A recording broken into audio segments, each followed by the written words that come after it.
bass drops deep, the beat bounces high. Afro beat meets house reggae too. Deep bass pumps making my heart sing blue. I'm spinning round under the neon lights, dancing wild through the night. Feel the groove, let go and shout. In this ride, we're never about. I'm Carney's ride, feeling the rhythm. Bass drops deep, the beat bounces high. Together we dance in this electrifying ride. Afrobeat, house, reggae, deep bass aside.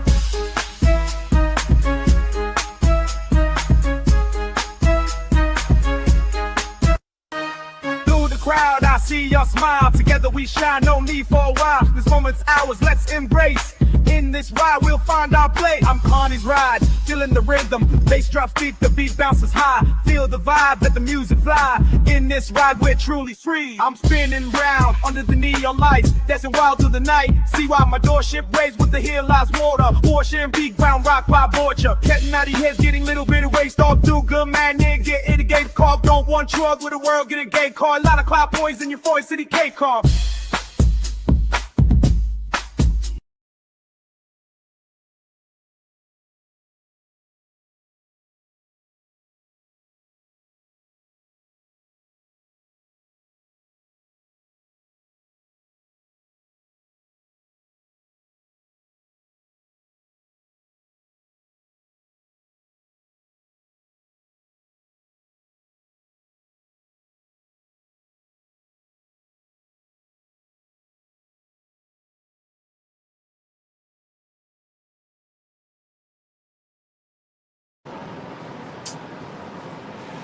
Oh, what up?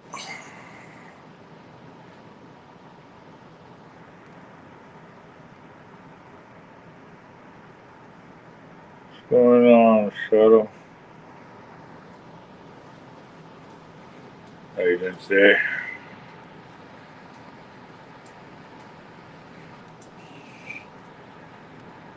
Yeah, just chilling out. Gonna ready to make some breakfast. Feel a little bit better today. Oh, fucking crud, I swear. Irritating.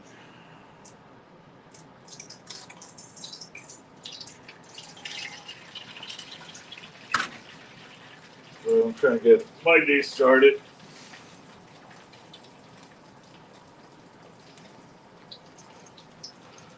Not really into content today. What are we doing? It's Thursday morning. That's pretty much it for today. Trying to get myself motivated today. Like I said, crud hit me hard yesterday, so I'm trying to been taking all kinds of emergencies, green tea, you name it, all the good remedies.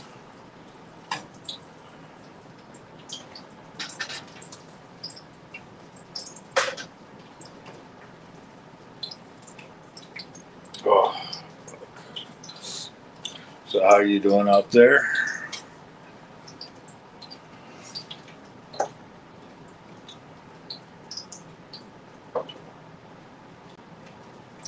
Let me change the thing real quick.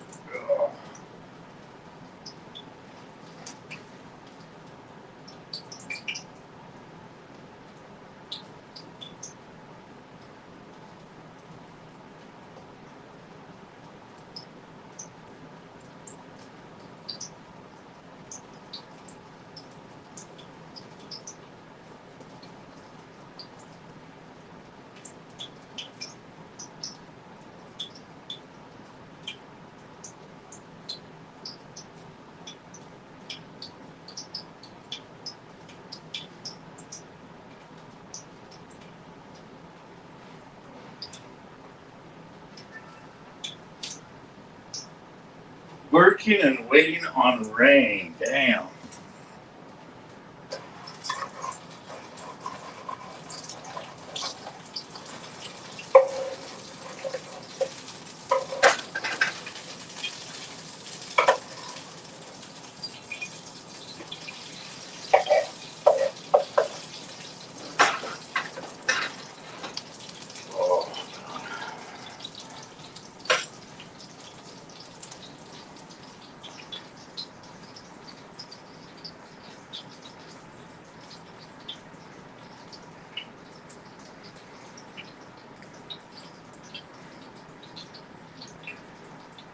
Rain, go away, man. That's probably why I got the crud too.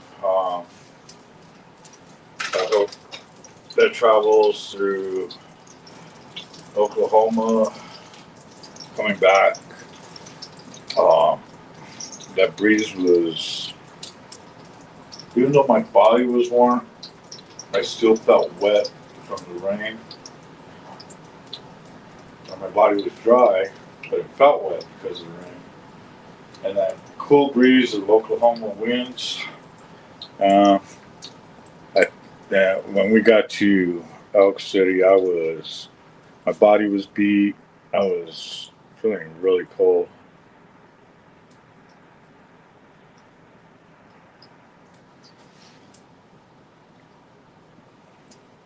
We have wildfires in northern Minnesota.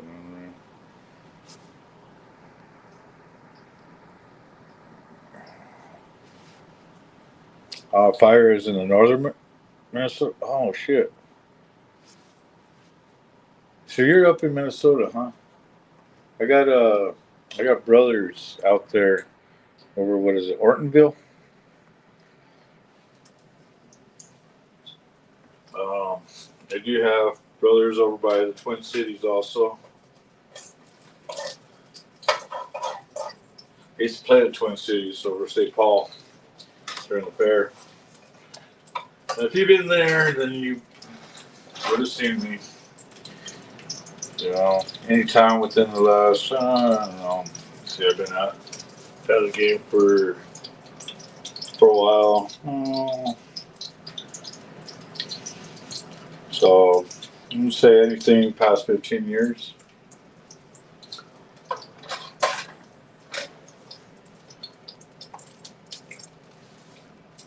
But yeah. And if you say you did go to the state fair, and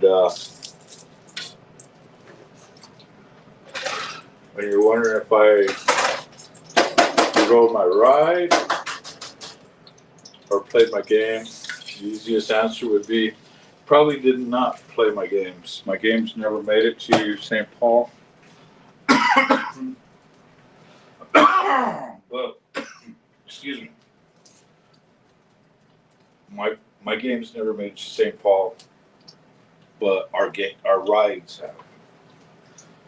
And we had the dark ride, no name, the big green dark ride machine. Spook House. We've had our trains there for the kiddies. The baby water bumper boats. And of course, the mighty water bumper boats, where it takes 5 tickets. 5 tickets to ride, 5 tickets to get on this super soaking wet water ride. It's the Christianity water bumper boats here at your state fair, where you get to smash them, bash them, crash them, but most definitely splash them. So just step on up, step on in, take these boats for a nice little spin. Super wet and wild water bumper boats. That was all me, or not just me, but the family.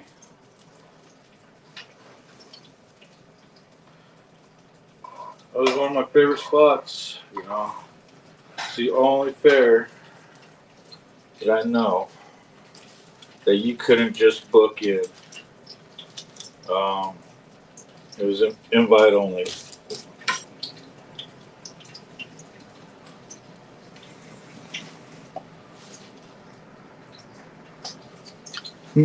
Yes, I am. I appreciate you coming in and chilling with me, Rob. Mr. Shadow.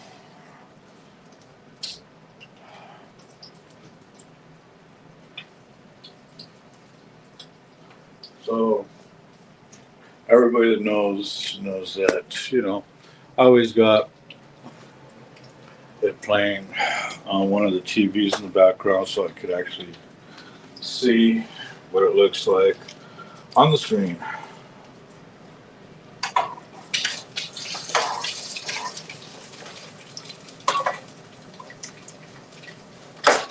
You know what?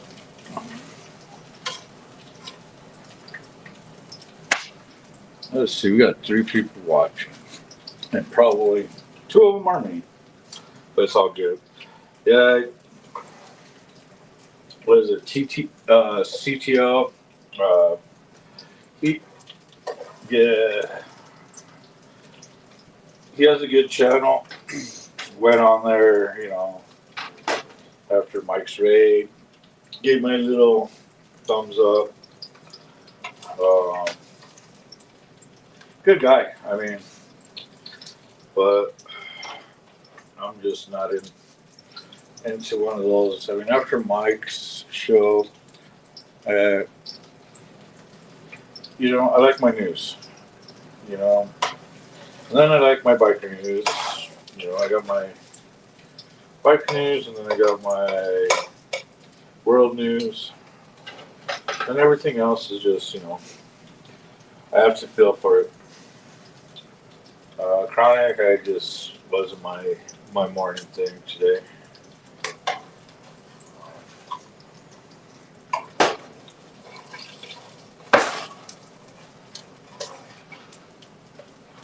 I did send a link to my brother. Who did I send it to? Oh, my brother's son. Yeah, sisters. Maybe they'll jump in. Maybe they won't. Who knows? But I know you're at work, so I would drop you the link, or I would drop the link and say, "Come on up." But work is work. I don't know how that goes, man. I know Hardwire would have jumped in many times if it wasn't for his work. He didn't have to work on when I do this in the mornings. But today I'm actually gonna eat and go to work and do some Carney's ride out on the Uber routes. Let's see how that goes. Maybe we'll get people tuning in.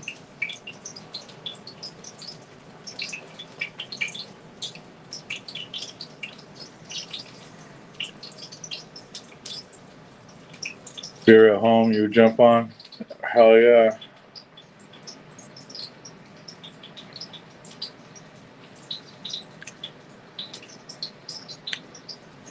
Oh, maybe I gotta sit there and start doing the night shows again. Kind of like Night Court. Who remembers that show? I used to love that show.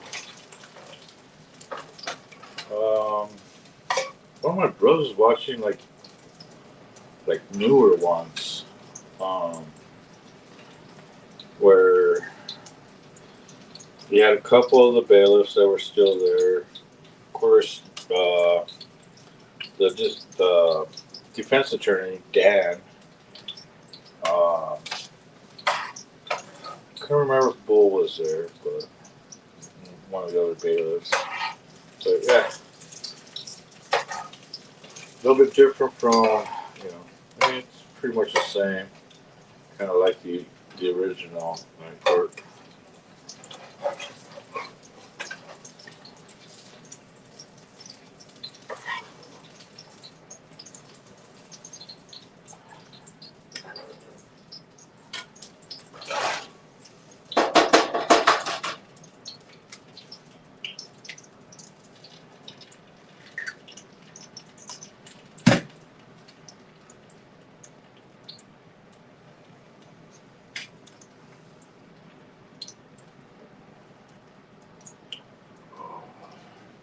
So yeah, like I said, it could hit me pretty good last night, or yesterday, like pretty much right after I got off of the stream and let my wife know.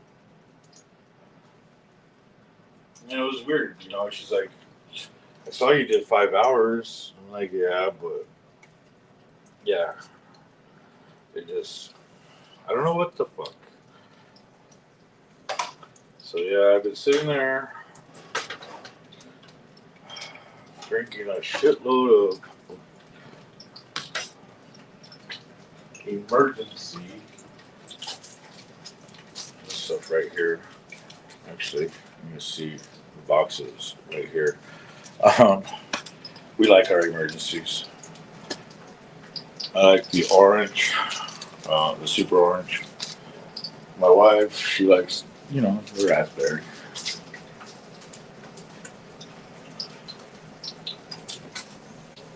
Because the reason why I like the orange is because I kind of slam it down like orange juice or something.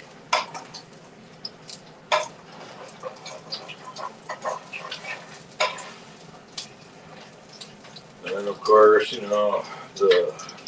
so pounded some cold and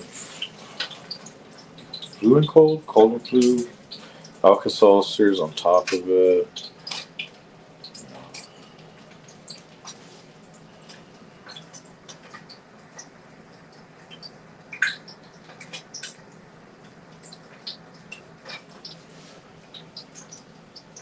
Grits. Did I hear that right? No, I didn't make any. Oh.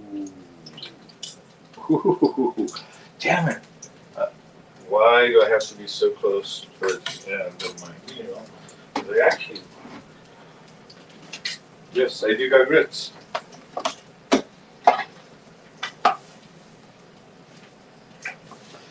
But there's one thing I'm missing for this beautiful breakfast.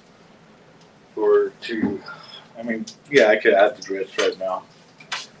But, it does sound good with grits. And this right here, just potatoes and eggs that I'm cooking up. What sounds good with that, with the grits, would be some good old catfish. That, fuck, and I ain't got none.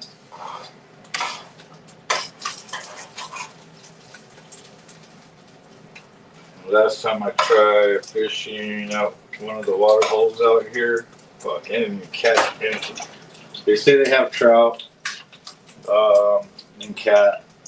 I go in there, and cat's pretty easy to catch, but I wasn't catching nothing. So it's like either they didn't stock it, or there was a big old we would call that fishanza or whatever. Everybody get together, go fishing at the same little pond, lake, whatever you want to call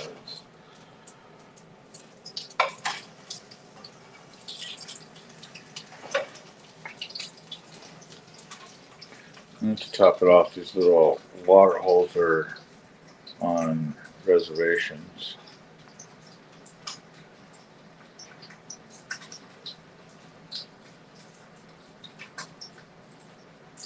Let's see, Carney, Vanguard, 3%er, cooking. You know the song.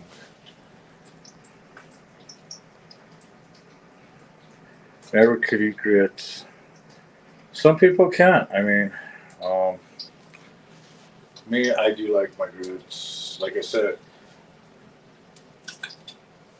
fried eggs, potatoes, grits, catfish on top. Oh my god, dude. Lots of butter. Lots and lots of butter. Actually, if that was the case, I think I would have did big old cuts of butter to fry everything. Instead of lard or anything like that, it would have been fucking butter. Because you do that with catfish, oh my god, it just like melts. And then lots of butter on the grits, everything's buttered up, and oh my god. Some people say heart attack waiting to happen. I say, that ain't a heart attack, that's just pure love.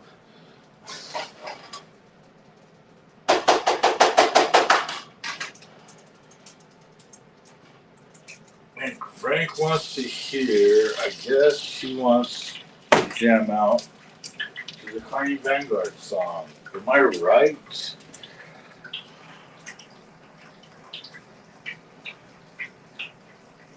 Love catfish. Hell yeah. I love catfish over trout. And a lot of people are like, really? I like trout. Or bass or salmon. I'm like, yeah, those are good fish too. You've had pompadour, fresh tuna, swordfish, mallard, or not mallard, mackerel, stuff like that. Fish, some fish have different tastes. Who can it be calling at my phone? Make no sound. It's just spammers waiting. Huh. Fucking spam, spam, spam, spam. Ooh, spam. Word of the day. Spam.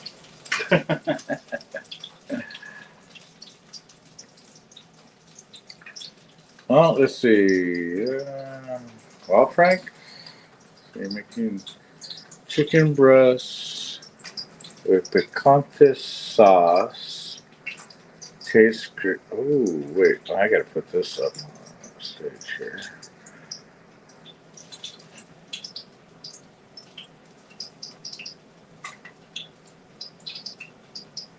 Chicken breast with picante sauce. Tastes great.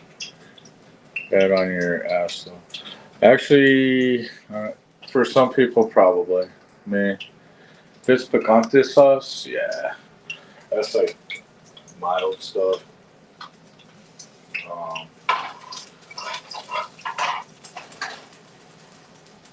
Even when I get the hot picante sauce, it's not the same. It's not really hot. Mostly when you come from like New Mexico, where we're known for our chili. Matter of fact, I had to pull one of the pods out. They still got to cut up. Nice little green. And that's not a pepper, that's a little chili. I still got to cut that up and throw that in here too. Get some fire down right there.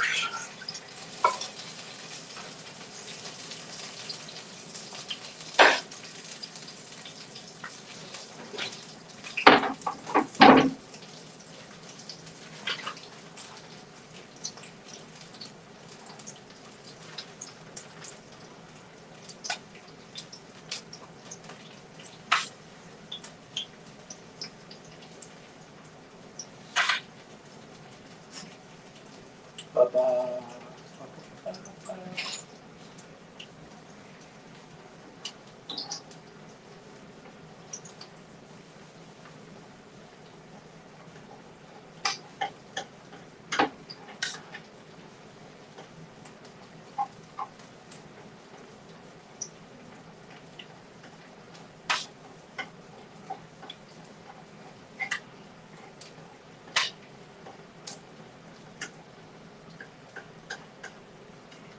I don't know if you guys remember on my show just a while ago when we were talking about food and everything. That motherfuckers got me hungry and shit.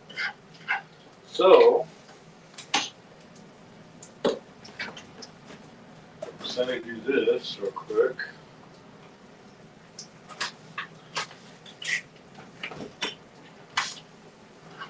Making my breakfast.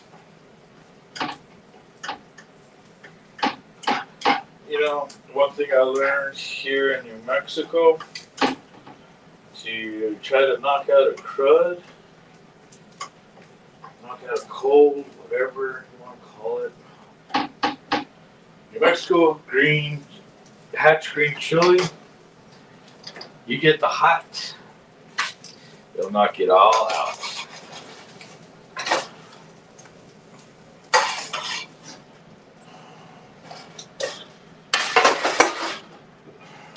Drainage will also be cleared out, be able to breathe.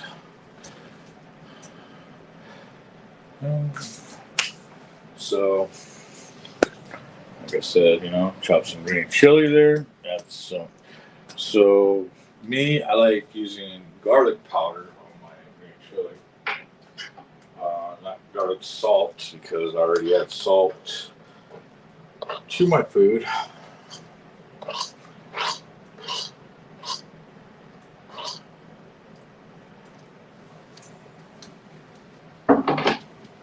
Ooh, and we were talking about tortilla burgers.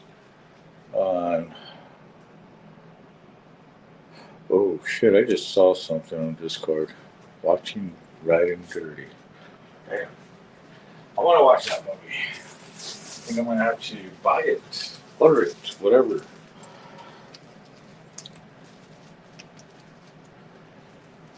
But yeah, we were talking about what was it? So people were saying burgers. I was saying tortilla burgers. I love my tortillas.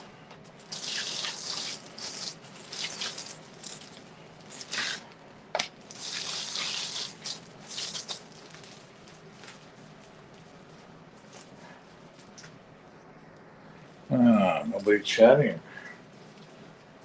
Nobody chatting, just watching. I like how Charles asked if I was live, and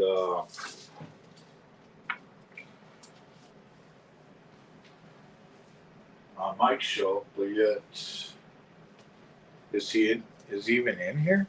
We got 6 people watching, but I haven't seen any Charles Donald.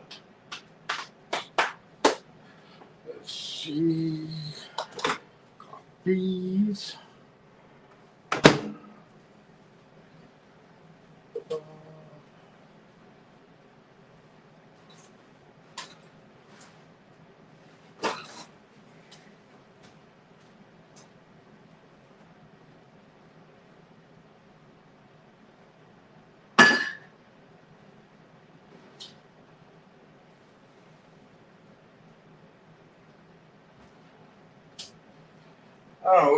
I don't know. What do you guys think? What should I do today?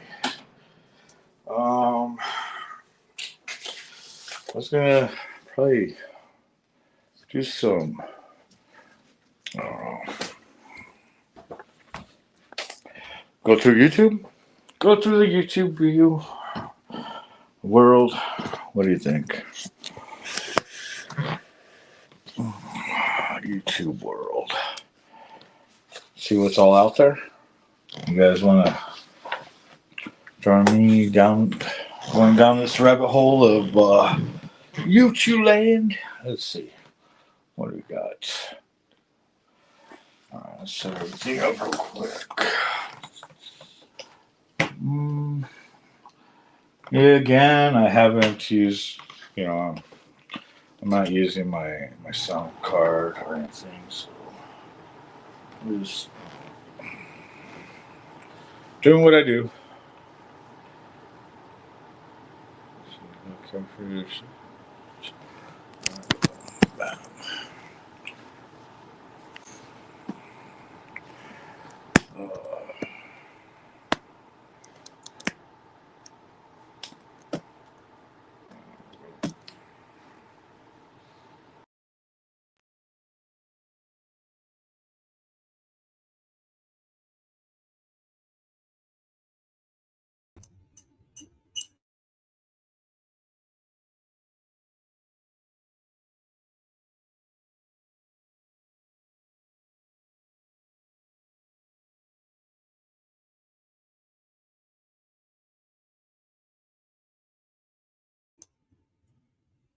Let's see, does that work? Yeah, that should be good.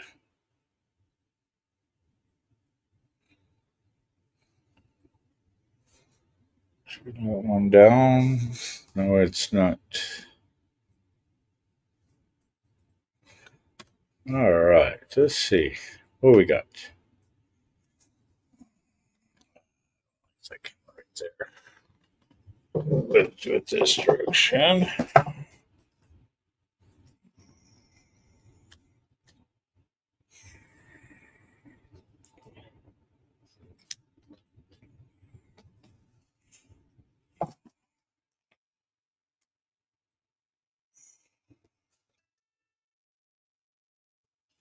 Oh shit! I see Mike's doing something.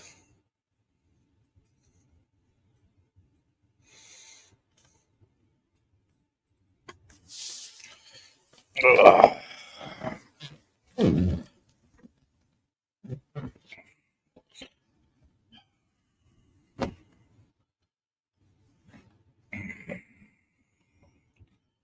Trying to get nice and comfortable. Oh God.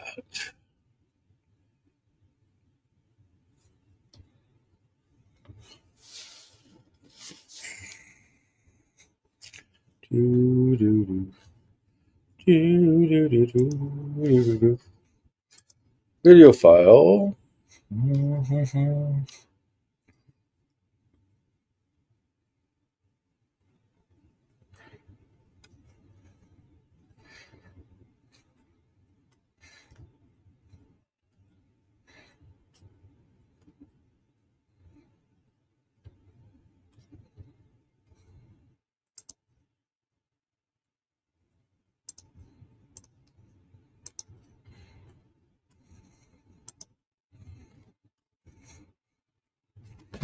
Let's see.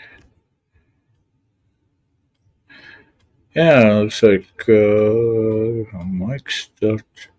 Something popped up on my feed.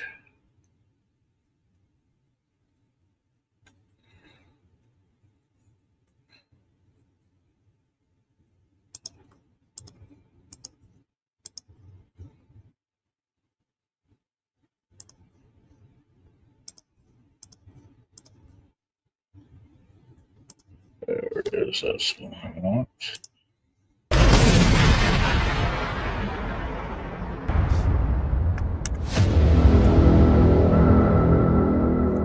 You always hit me on that Cash App.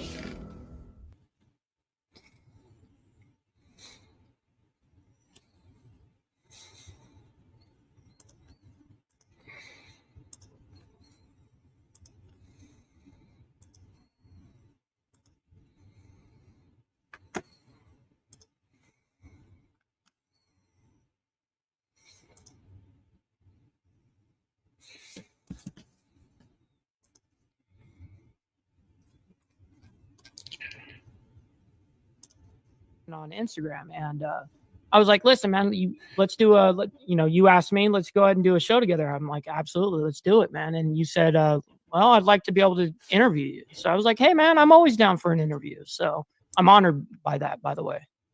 Thank you. I actually also am honored that you would receive the invitation. Thank you.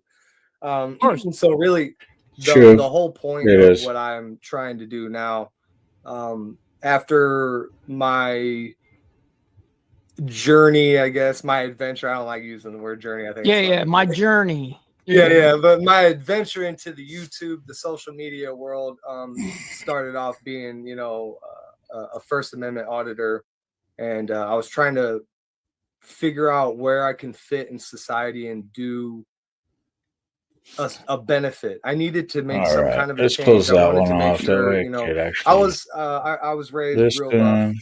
so law, government pushed pretty hard on we the people. So I thought it would be okay, since I have been through it, to push back and excuse me, and kind of get our foot back forward into understanding that we actually have the power.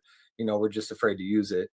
And so I went as far as starting to catch adults, doing the PDF files, and that in the end got my channel deleted.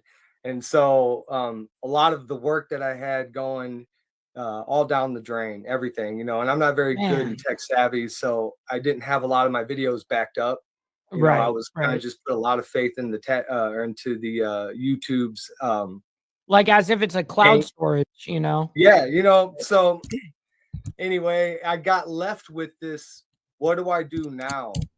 I didn't have the attention that I was blowing up. I was like 8 months in. I was already at 9,000 subscribers. One of my videos was one of my videos was over 1 million views in less than a month. Like I was getting up there, and then it stopped. And so in that process, before it stopped, I met a lot of people from the music industry, and then different various industries. And I thought, okay, they were down with the mission of what I was trying to do, which was catching the online things. Right. Now I want to get back to that, but I got to start working around TOS. Yep. Right? And so That's hard. And especially when technology was, I don't know anything about this shit. So Welcome to our I'm world. gonna go out. We're in the and meet same boat people sometimes. face to face now, because I got a lot of the fucking trolls are still around. So they're Right. still trying to besmirch my name and discredit me all through the fucking internet. You know, I just found out a couple months ago. I hadn't been in this for like a year now. Okay, I've been deleted for like a year, canceled. And I just found out that one of these people were trying to look up my. They were asking on their live stream any information, my full name, my address, date of birth, all this. So I went over to his channel, which is the Angry Vet. I went over to his channel. I was like, dude, what the fuck do you want? Like, what do you want? You know, and no response. You know, they never do. They're all cowards. So left with this, what can I do? I started to reach out more of, I wanted to get back into the social media. So I started reaching out more in the digital fashion. In the digital fashion, and asking, hey, maybe we can collab, do some kind of point of view life stance. I want to know what type of person you are, what type of people you like to deal with, what do you definitively believe in, where do you stand in life, and then what are you doing to push that onto society, if anything at all. Right. Sure. Those are all a fantastic line of questioning there. So I'm all with it, man. So then to begin that, you know, please, for my people, can you give me, you know, us, which we've introduced a little bit, but your all your social medias, you know, your name, and yeah, man, maybe a brief background. Yeah. So my name is Mike Ball, and but I go by Insane Wheels on YouTube. I have a YouTube channel that I run Monday through Saturday. Do a show an hour a day, basically. And have been doing so on YouTube exclusively for the last 2 years, about a year and a half. But I've been live streaming since 2006, though. So this is live streaming has definitely been involved in my life for a very, very long time. I started on Justin.tv. This is back in the day when people wouldn't even get paid. No one was getting paid. You were just doing it to do it because you enjoyed it. Right. Back then, it was like, even my parents used to come up to me like, why you spend so much time doing this? Like, you can't even make money doing this. It was fun. What are you doing? You know what I mean? And I'm like, I'm on to something, man. I'm on to something. I know I am. Felt it. I'm just saying I know something's going to happen. And sure as shit, you know, live streaming is the number one thing in the world right now. So I was ahead of the curve on that. So, and I was the head of the curve on social media since conception of basically MySpace. MySpace was what kind of got me in my mind going. It made my mind really think to that next level where I'm thinking of a network level. I'm thinking of being able to keep in contact with important people within my life. I can see what they're doing. They can see what I'm doing, kind of thing. I thought that was ingenious. So I went full in on MySpace. Then when Facebook came around, instantly got a Facebook. I was on top of it. So I instantly made my Facebook kind of thing, did the same thing there, and then the same thing on Instagram. And you know, obviously MySpace is no longer around, and neither is Justin.tv. Both of those areas that I started in are no longer even in existence. But but you're still here. But I'm still here, you know what I mean? So hey, that's cool. I've gone through the motions quite a bit, but I knew that social media was very important. So I started kind of doing a bit of, obviously, not just posting like a selfie of me somewhere. You know, it's like you got to paint a storyline. You have to tell people. It has to be very interesting to that next level, you know? And so draw them in a bit. Curiosity. You know? Totally. We were talking about shiny things. People totally 100%. have that Yep. And that's we were just talking about that behind the scenes there. Yeah, you're right about that. Excuse And me. but I knew that this was going to be something that I could I already had a fairly interesting life. You know, I grew up in music, motocross, stuff like that, where I toured with different bands at a very young age. You know, I was in 7 different touring bands, 11 different records. And so when social media, for me, it was easy to be able to manipulate and use my own product, let's say, to be able to show it off. And that was my way of like advertising it. Then as I grew older, meaning older as in like now I'm 16, 17 years old. Now I'm heavy into the Harley, you know, scene, the motorcycle club scene. And I was heavy of that in that because of family friend connections with our family kind of thing. And it got me super intrigued in that. Social. So I obviously, you know, rode for a motorcycle club. I got myself involved at like 19, 20 years old, officially, like where I'm riding under a patch or something like that. But I was always around it. So these, with a match of like a mix rather of music and the club's life and all of that kind of stuff. And then on top of that, the social media aspect, it made it for an interesting story. And then I ended up losing my leg March 6th of 2021 because of a drunk driver while I was riding home from a charity event with the club, and unfortunately severed my leg off at the scene. And she T-boned me making a legal left turn at 83 miles per hour. Jeez, man. So when she T-boned me, I actually have. Well, he's I actually have. he was on his a show few pictures I earlier. can show that is The TOS, chat, even though it won't look like it when I other show you. fights You'll be like, "Oh fuck!" But I can show it, so I Uh, will. Let me go ahead and just pop this up. So this is my Instagram real quick, and that was the scene. Jeez. Now that wasn't the only thing that was fucked up in this ordeal. You know what I mean? That's insane. That's But I broke my whole back from it too, because I was thrown about 200 feet. Because I Man, was you're doing lucky. I was doing about 50 and she was doing 83 on my.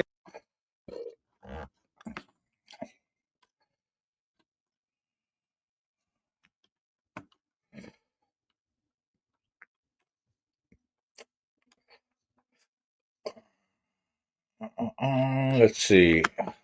Let's see. Do-do-do-do. On Instagram, and I was like, listen, man, you.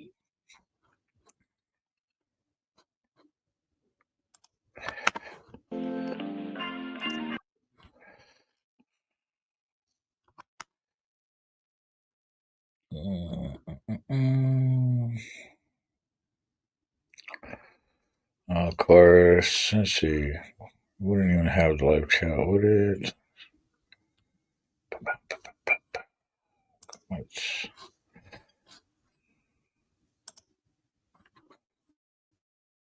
Nope. Huh. That's interesting. I don't know.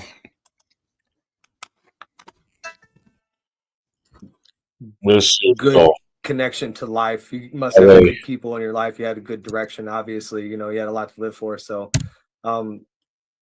man, surround yourself, people. Like if you ever, you know, hopefully nobody has to get into this type of a situation. Maybe But if you ever get into something where you're feeling message like that way. pushing forward is damn near impossible, the best thing to do is find those things in your life that are good, and surrounding yourself with good people, I think, is very, very important. Whether it's a I don't think it doesn't necessarily have to be a lot of people.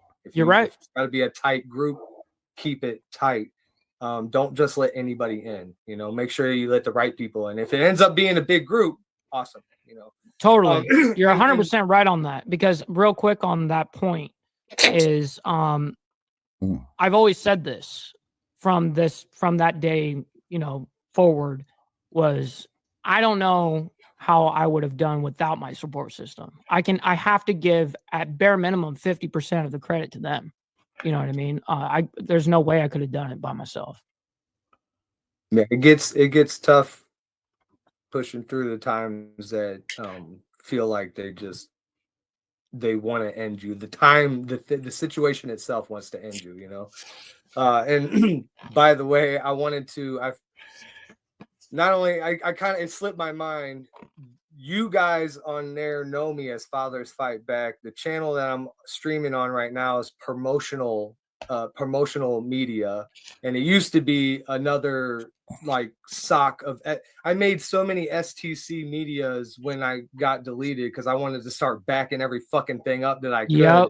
you know. And I have so many videos in private now because I know they're against TOS because I just had an STC media go down again, another one. And I didn't I don't even know what I had on there, you know. So yeah, promotional media.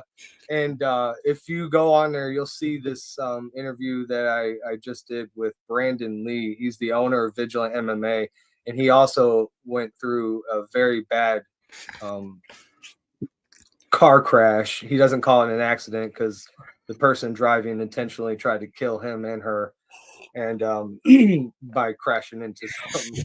And he was a quadriplegic, said never, he wasn't even going to move neck down. Right. And now he walks, he drives, uses his Wow. walker. Yeah, he pushed through, man. He said, fuck that, I ain't going to take your diagnosis, you know. And through his determination and his faith in God, it pushed him forward. So check that, you know, interview out. It's a really good That's one. awesome, So, man. yeah. So anyway, back to you. I'm sorry. Well, as a kid, you were saying that you were around, you know, the club. And by the way, clubs, fucking motorcycle clubs, the best advocates for what I was doing, dude. On top of You're right about that. 100%. yeah, We are the right people yeah, for that. Oh, I know. And then on top of a couple affiliated family members, I could say Bingy. I don't know if I can really give out their names right now, but they also were very down with that. So I just, by the way, just want to say for that type of support, usually the clubs are so fucking down to protecting the kiddos. So I just want to extend that thank you.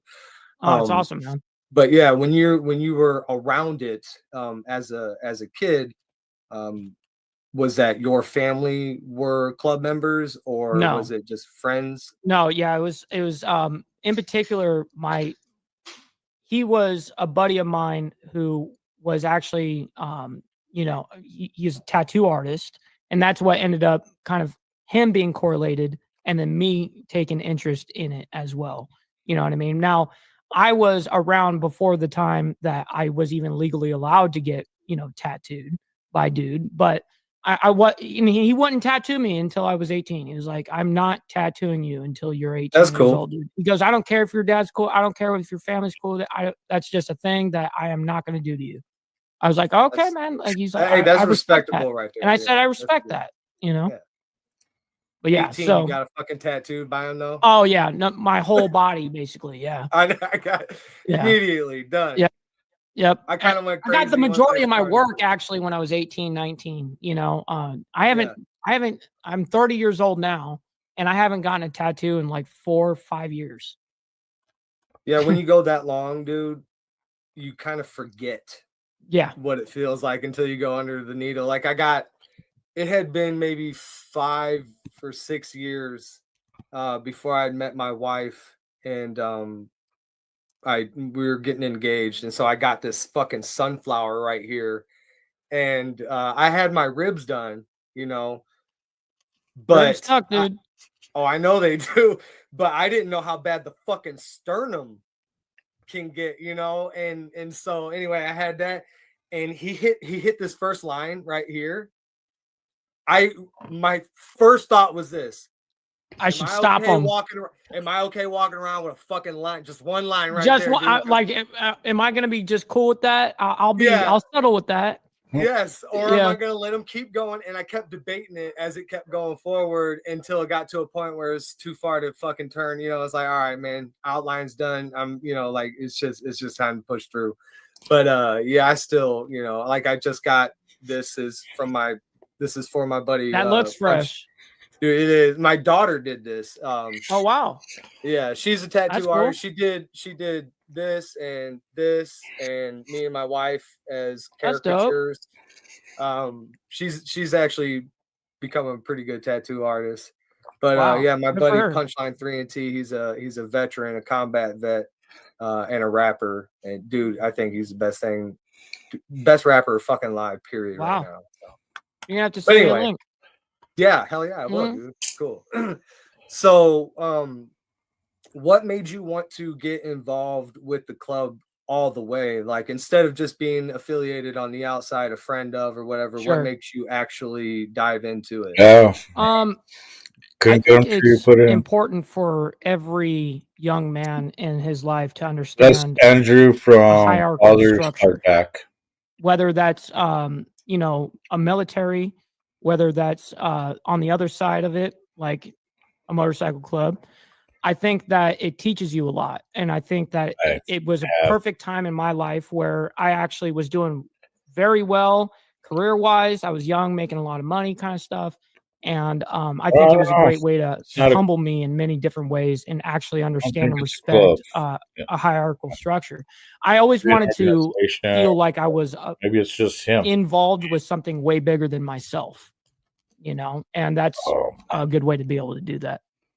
I've never I think seen the same I fight. agree 100%. When I grew up in FC Vegas, World, I just was a pop little stuff, Guardians of Children stuff. my mom got into drugs, and so foster care, homelessness, kind of got myself involved in a side shoot of gangs, Mexican gangs out there in Vegas. Sure. And then and then when I moved out to St. Louis, I met my brother, who is the uncle of my now adopted son.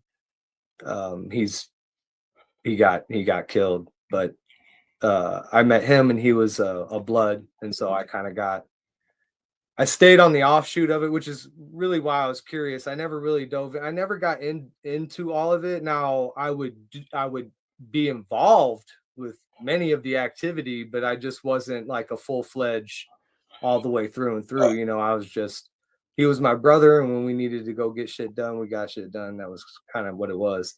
But I did understand you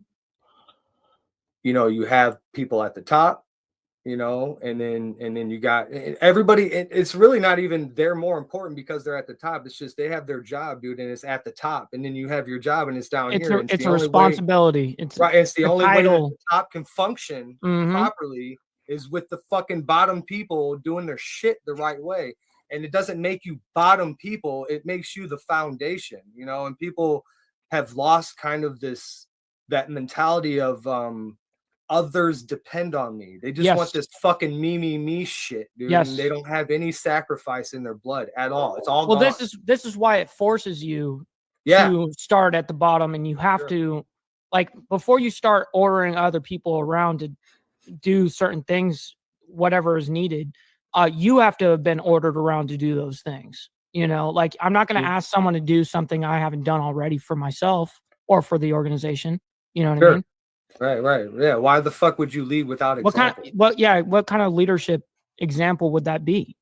Fucking weak is exactly what it is. And that's where we're I at. agree. That's why we are where we are.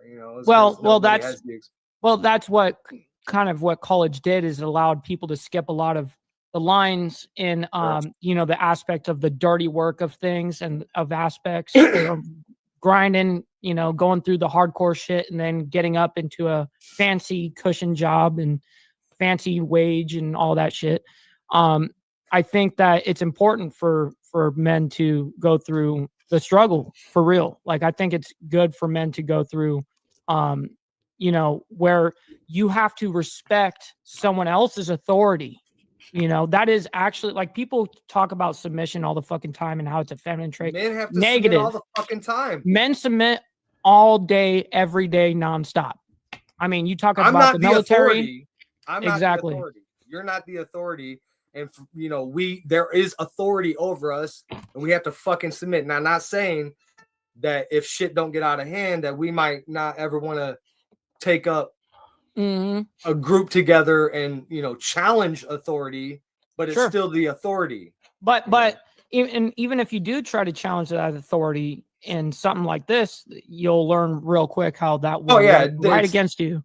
It's a bad move. It's a bad idea. Prepared. Yeah, be prepared all the way. And if you're gonna do it on some righteous shit. You know what I mean? Right, and you got to learn the repercussions for your actions. You know, every action there's a reaction, right? Right. And you know, if you want to go just like as far as like freedom fighters and stuff like that, they're not labeled terrorists if they win. You know, right? It's the losers who get labeled the terrorists. 100%. So yeah, just make sure that you win and that it's on some righteous fucking shit. I would agree with that. But even if it's not on something righteous, make sure that you win if you're gonna start the challenge on authority, or you're just gonna get paddled and put back in your place. And totally, it happens all the fucking time. So I didn't what even now? I guess what nowadays are you doing that helps society with these developed skills that you have? I just answered that many times. Yeah, man. I think that's a great question. Excuse me, guys, I'm sorry. His show I think that's a fantastic question. I think that I look at a lot of the way that I'm able to just pop back in, give back or give a message back is with said after social media presence and my YouTube presence now. Notification popped up. I think that, like for an example, when I got out of the hospital, recovered, got my leg and all of that, I showed that whole process, whether it was a good or bad process, whatever. I showed it off. Earlier, during the surgery aspect, I showed it off. The earlier show. The recovery. Hold on. Is this one of those moments where we can say how people also say men shouldn't be vulnerable and let people in on these tender moments, but yet there you are, vulnerable at your fucking weakest, right? That's true. I would say, and there you letting it all out. So this notion of men being emotionless, like we don't have. Let's see. It's all fucking bullshit. It's just we have a better ability to control it. So I didn't mean to interrupt. I was just saying, like, there's one of those examples of a man letting people in, and I think that that's a form of strength, actually, dude, to be that, open with the vulnerability of who we are, dude. It's not like I want to let you in on every fucking little dirty secret or everything that makes me cry if I cry or anything like that, but it is good sometimes to show that, when you're at your lowest, it's good to put one foot in front of the other and don't back up. Just keep walking forward, push forward. 100%. I'm sorry. No, that was a great addition to that. Yeah. And so when I was, actually able to, I couldn't even walk when I first rode my motorcycle again the first time. You rode before you could walk? Yeah. So, I mean, when I got off the bike, I actually walked off with a cane. It was actually pretty brutal. But I showed it off, like all these moments that happened. It was all caught on video, and hence why, my social media has done, what it's done up to this point is not only just showing that moment, for instance, but me going and bowling, me going roller skating, like all these different things that people go like, what? Like, he can do that? You know what I mean? Really I had no idea. You can roller skate. Yeah, like exactly. It's like that was the whole point, to be able to like prove to the world that like I'm not limited on that aspect. It's a mindset, and I look at it as PMA, positive mental attitude. Like you have to be able to be in the right mindset to be able to get yourself to do all of these things. And so when I get messages all day from different types of amputees and stuff like that, whether they're 3 years in, 10 years in, just amputated yesterday, they look at it and go like, I got hope again. Like I think that I saw you do that. Now I think I can do that, Dude, that's amazing. That's amazing. That really I appreciate that, man.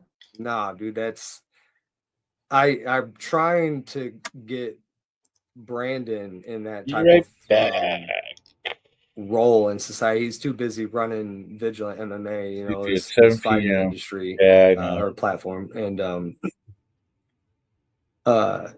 he is, dude, I think again, be able to push through something so fucking life altering, you know, and it doesn't have to be for the bad. Like you took it and you made a positive out of it. Yeah, I'm sure life is more difficult in many ways, I'm sure. But Sure. I don't see you fucking complaining. You pushed it into a positive, not only for yourself, but so many others. And I want Brandon to divulge more of that information to people so that they can understand. They told him he would never fucking move his arms, and he Yeah. said fuck that and just did it, and now Fuck he drives. It's dude, people like you and him, your story is very important, and for somebody who knows how to navigate social media like you do, being ahead of the curve like that too, I think that it's even more. I think that we have obligations to society to make a better change. And I think that it seems you fit there best. So I feel like it makes it more of an obligation for you to put your story out there, that you have the experience to navigate it that way so early, you know, being involved with social media and stuff. So, Man, yeah, I'm man, really that's appreciative of amazing. your kind words there, man. I Uh, really do appreciate that. And that's exactly what my, Instagram has turned into. Not only just funny things I'll post once in a while and stuff like that, but it's to I've show been like doing good. it's not over, homie. Doing, step bro. Just came back home from a big ride. Rolling like a big shot, Chevy tuned up like a NASCAR pit stop. Fresh paint job, fresh. Uh, yeah, we did a big ride. A few states over and came back.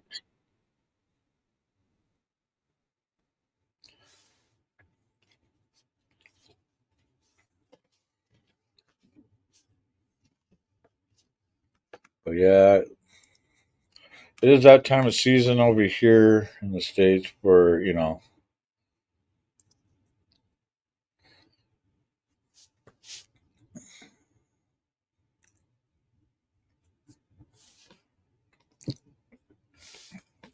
yeah, all the events popping up left and right now.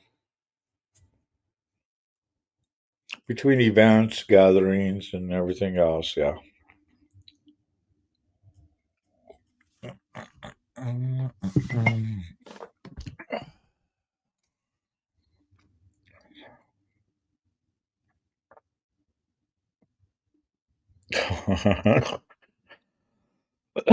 Oh, gotta love starting that bike in the mornings. Wakey, wakey.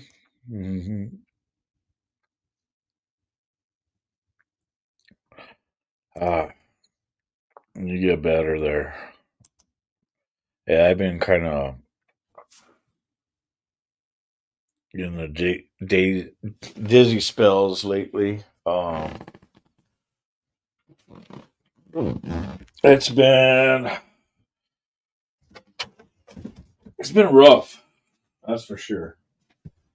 Uh, I don't know if it's because I've been under the weather or what, but yeah, there's times I just like now when I just got up.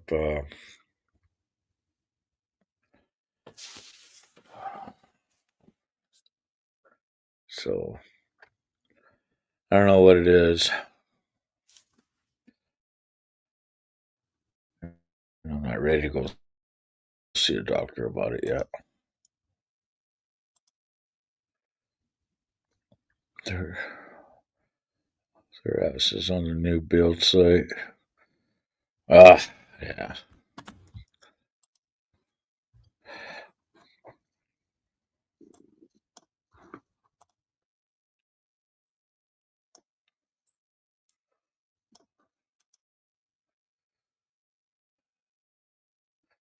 Uh-oh. What's going on here?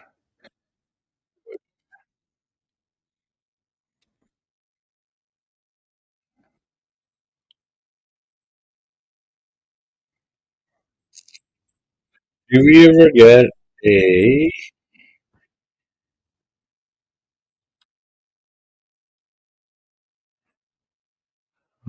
Okay, and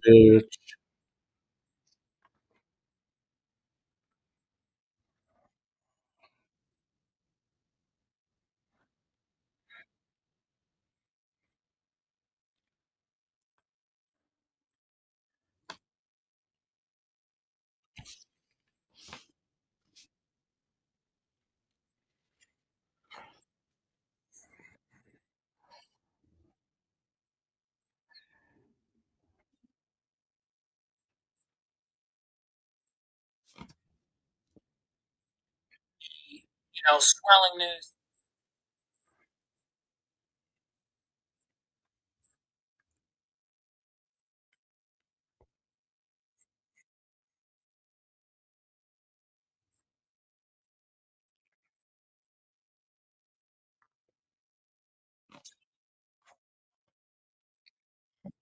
look, that.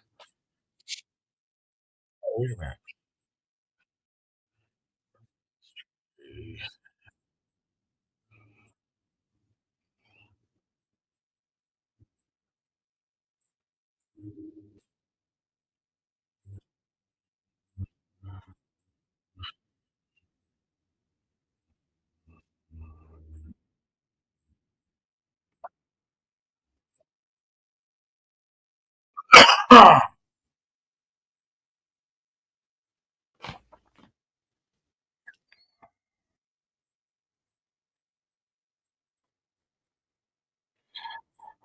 Yeah.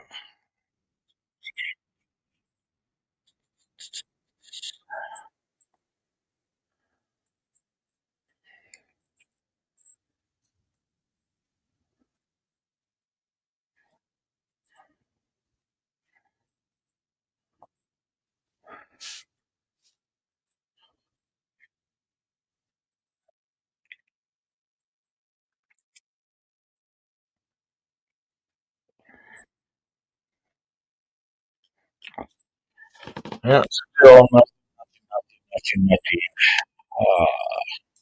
Still can't get his channel. Still hasn't. He hasn't texted. I've sat there and even tried to get him to at least get in the chat so I could sit there and look at his channel.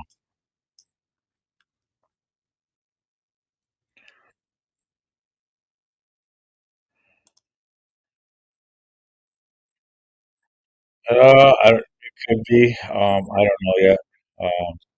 I've been drinking a lot of vitamin C products like Emergency, uh, Cold Blue, Alka-Seltzers, uh,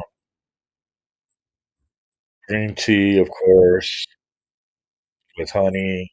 Uh, had one cup of coffee today. So I'm gonna stick to the teas this morning or today.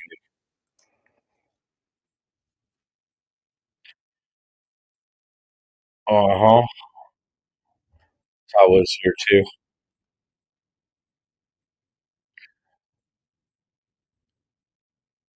Okay, Frank. What's up, Jamin?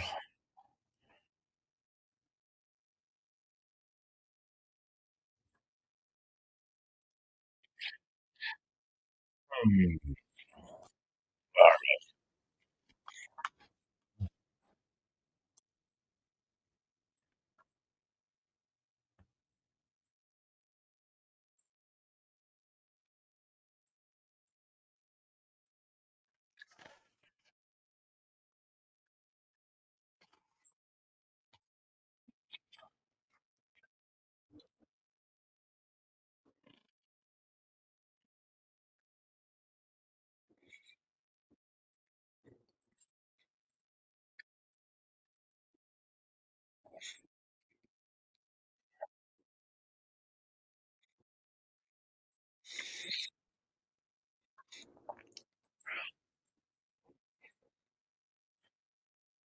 I don't know why you have to store it. I wonder where you live.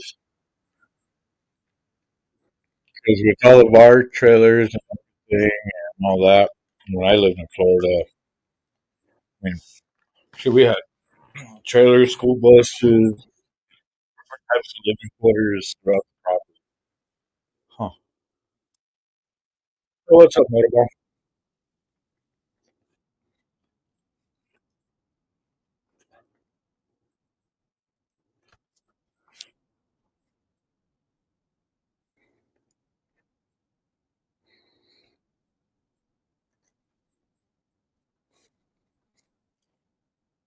Yeah, right now I'm doing breakfast before work.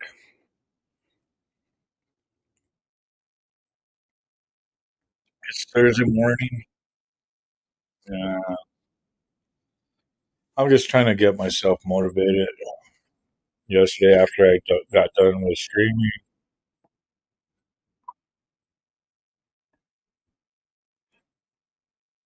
and when I got done with streaming, I just started feeling real bad, drained, everything. Uh, then I couldn't keep stuff in. But today, I'm feeling a little bit better, and but downing all kinds of remedies and everything else, and let's see how the day goes. I figured I'd jump on, make some breakfast after Mike's show, and come out and come on for a little while. Sorry, I missed your show this morning, Motorbomb. Matter of fact, you can find them right here.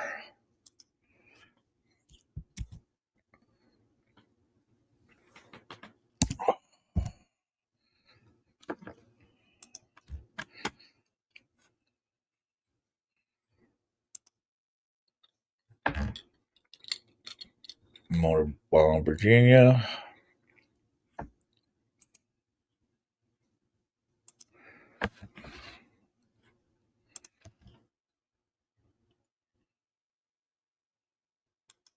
Took the week off. Hell yeah. That's the nice thing about working for yourself, being the boss. Remember, rule number one, the boss is always right. Rule number two, if the boss is ever wrong, refer to rule number one. And the B teams will continue until the morale improves.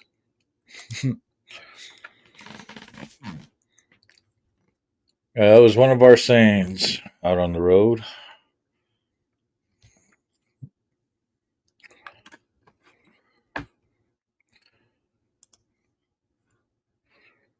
Yeah, this is Paige.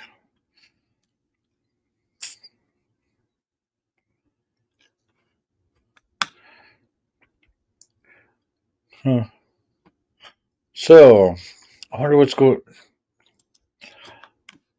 I should hit Sick up either on Messenger or Facebook, whatever. See how he's doing. I mean, that last show that I watched, he didn't look too happy. Matter of fact, Motorbomb was there.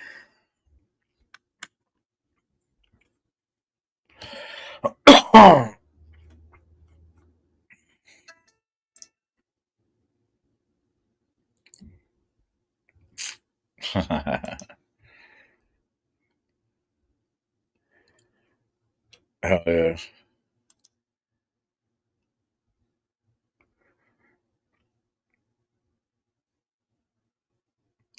Judas Priest, hell yeah, man. Huh. I like Judas Priest.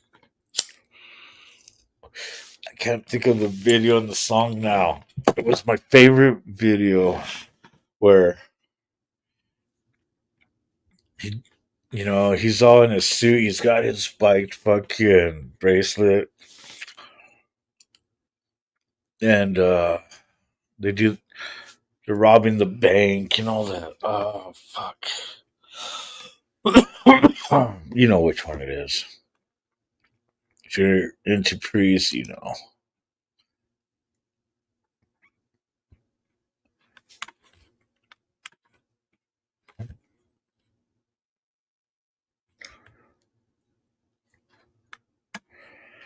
Yeah, because I have stuff like this behind me.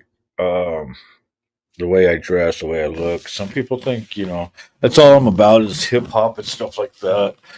Dude, I got the long hair to prove, I'm into metal also. I mean, shoot.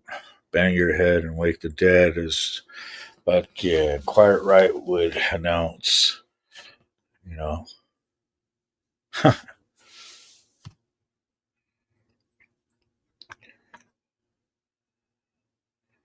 Yes, Breaking the Law. There it is.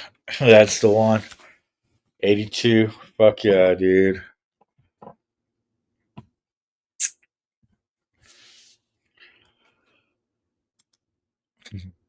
Yeah, that's a good tune. I don't know why I couldn't think of the name of that song. Breaking the Law. I mean, come on. It says it all.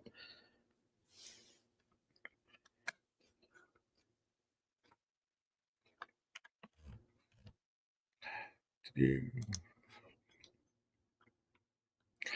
this. So, yeah, Motorbomb has great content. Good show. Um, like chilling with him and some of the others in the morning with having coffee. You know, maybe one day I'll jump on stage with them and enjoy a cup with them. I I like watching their morning coffee chats.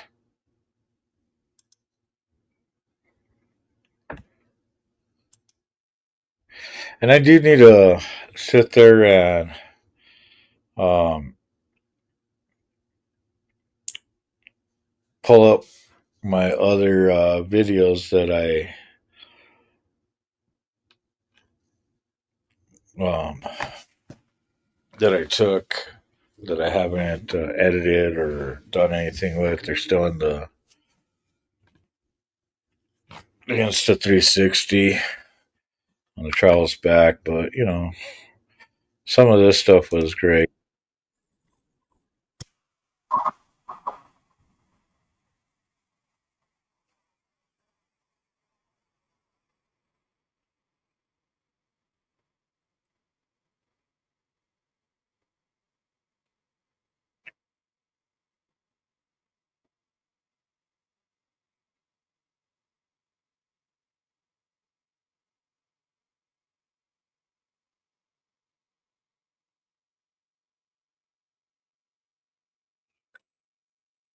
So yeah, I thought that was cool when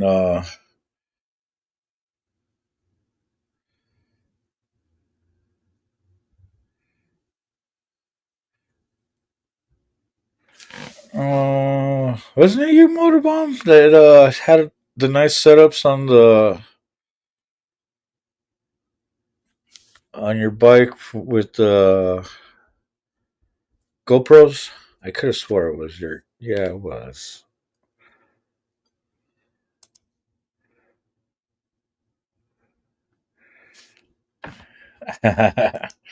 Yeah, my writing playlist has so many songs I could play here all the way to Tennessee without listening to the same song twice. But then again, my music's all over the place. I mean, you could get rap on one song, the next one could be country. The next song after that could be some funk. Next one after that could be death metal. I mean, it's my music's on a roller coaster ride in itself.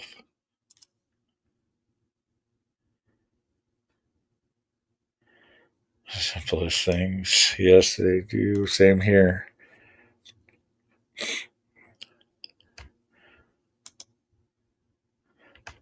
Frank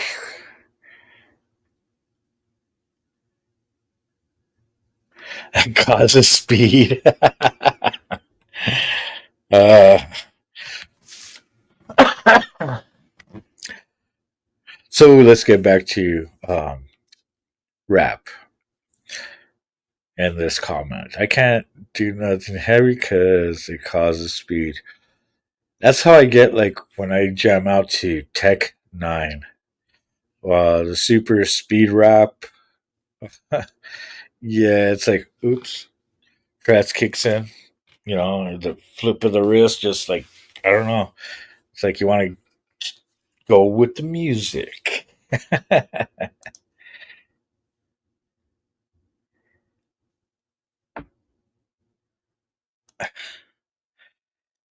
Metallica, ACDC, Maiden.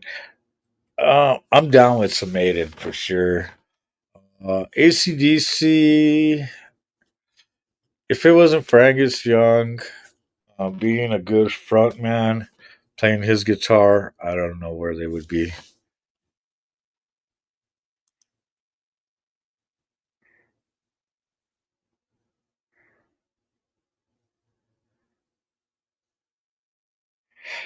There it is, right there.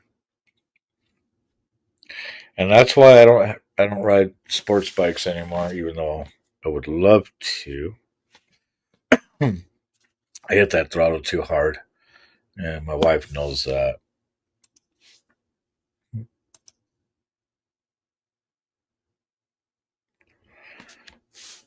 See, that's why I have.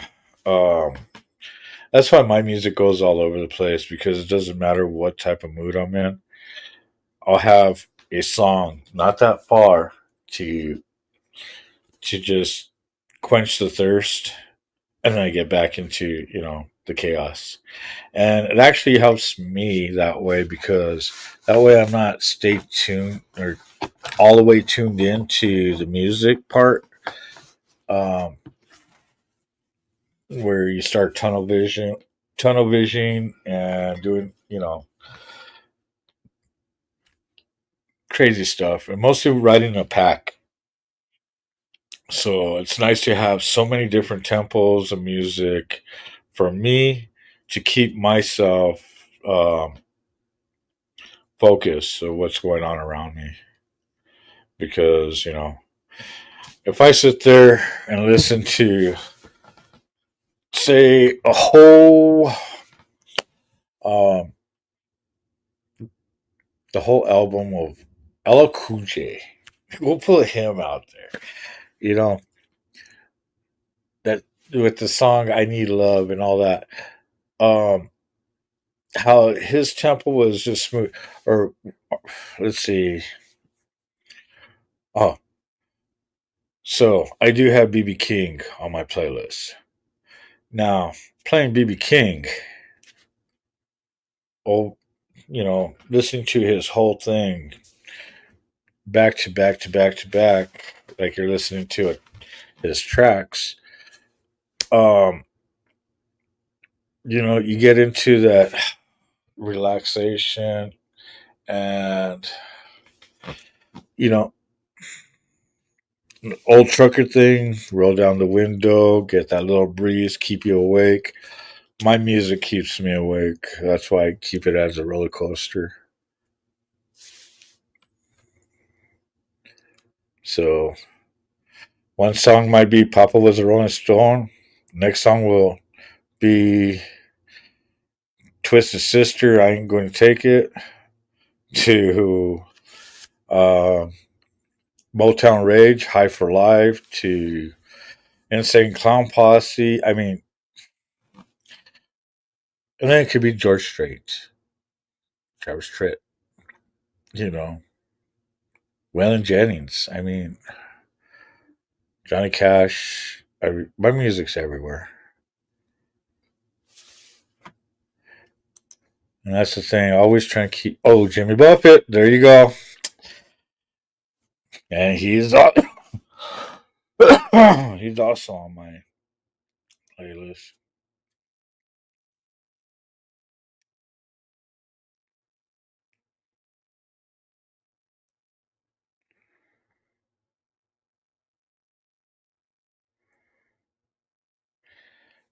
Pipes, yeah, but when you're going traveling long distance, you want to listen to your music, man, over your pipes, rumbling for miles and miles and miles. Yeah.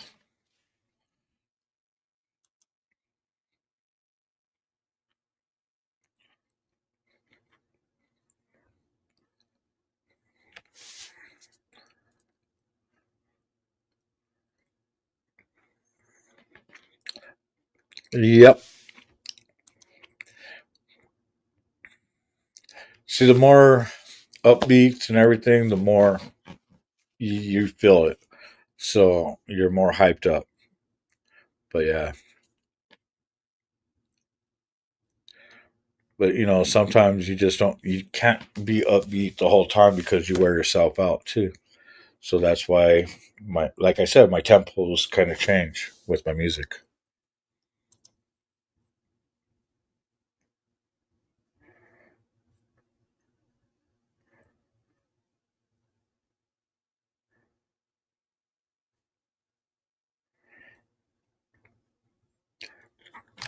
Yeah,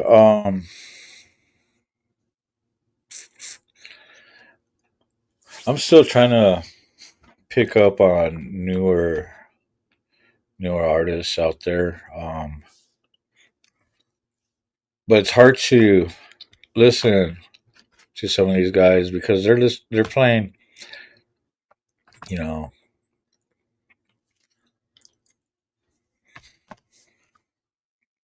they're playing cover songs. A lot of these newer bands just they think that when they go into these establishments and venues that people want to sit here and listen to certain songs,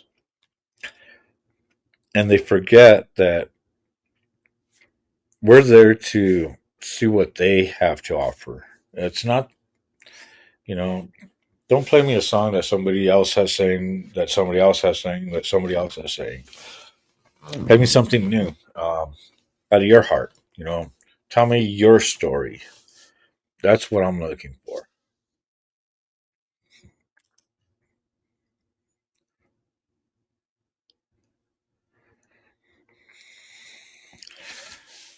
Mm, yeah, true, but some of your roadways that I've seen are nicer than some of our areas.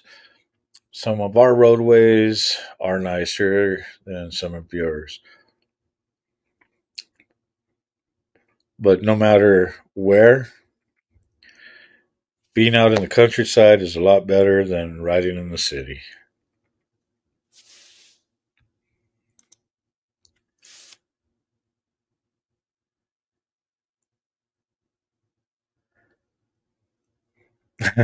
Cameras everywhere.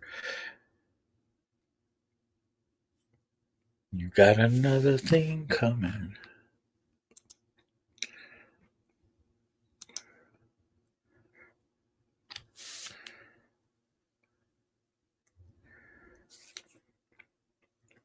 Hmm.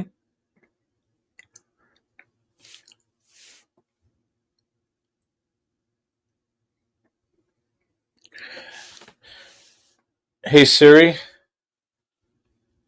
what's the distance from El Paso, Texas, all the way to Fargo, North Dakota?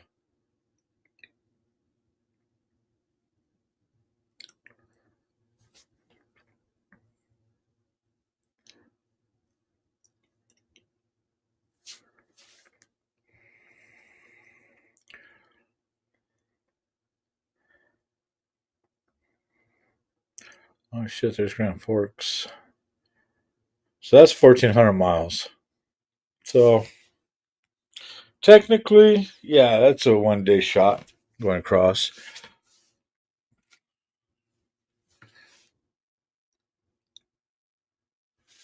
Hey Siri, what's the distance from the coast of California to the coast of New England? Of course, no.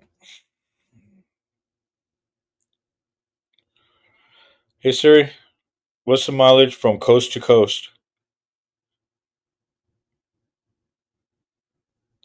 Not auto, stupid.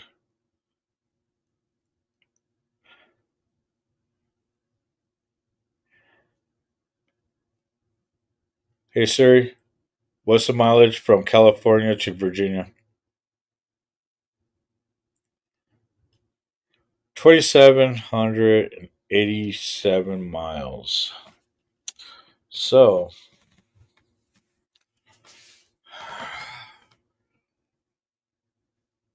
a lot of partying and stuff like that, you can do that in 2 days. Well, no stopping and partying, just party all the way. No, just feel and go, feel and go, feel and go. That's all. But as far as the UK, yeah. But like I said, here in the States, you can go from the south border to the north border um, within a 24-hour period of time. From coast to coast, it's going to take you. You got to get your sleep and everything, but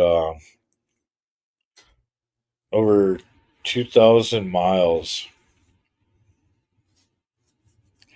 Like they got iron butt challenges where you do 1,500 miles within 24 hours. Stuff like that. Over 2,000 miles, man. Fuck,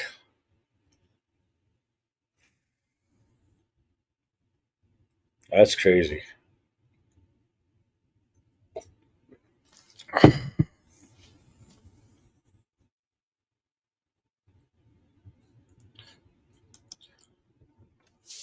Your bike's only got 4,000 miles. That's it.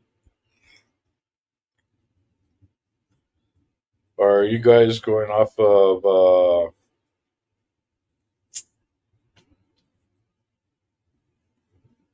Yep, I thought of.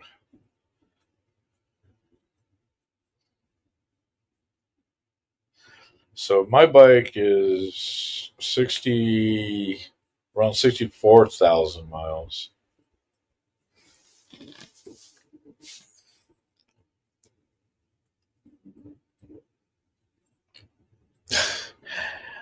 Oh shit, that's like one journey for one of us. Huh. Oh, like I said, it's just under 3,000 miles from going from California to Virginia, from coast to coast, east to west, west to east, but south to north. It's half the time, half the distance. Looked like,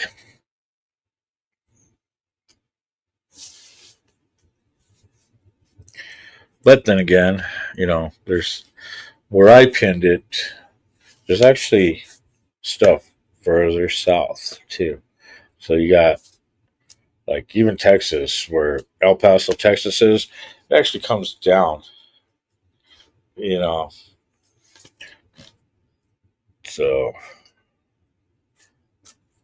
that's even a bigger distance too. Or coming from Florida, where you got the Gulf, you got Texas here. All the swamplands. Louisiana and all that. And you got Florida coming down, and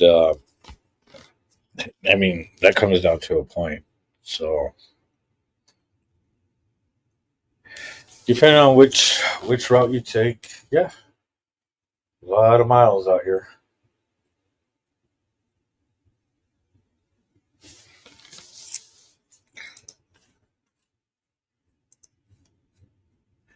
But yeah, I do like my 360 camera, the Insta 360. It says it right here, Insta 360, the X3.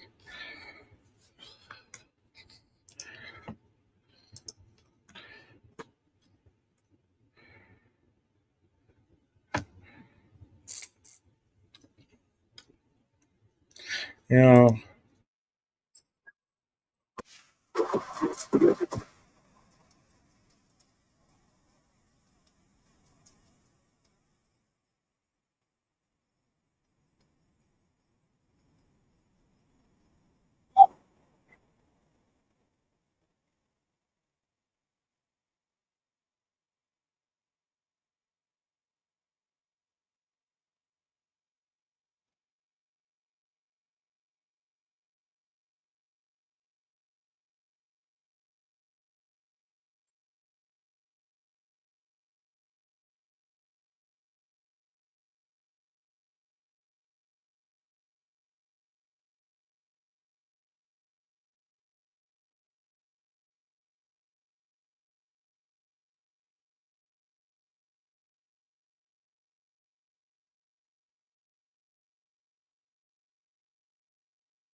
That's right.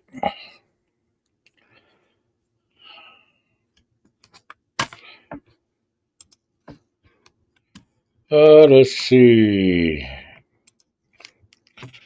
And you guys, like I said, if you want to support the channel,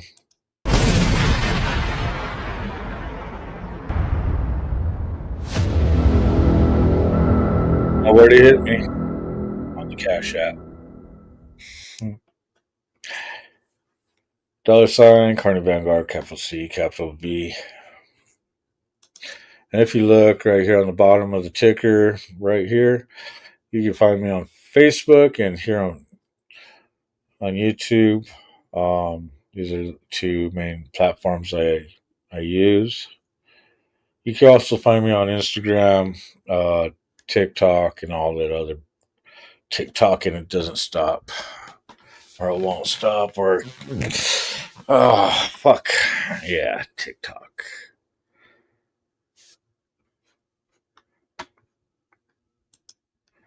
I have to catch up on your vids. I appreciate it. I hope you guys enjoy them.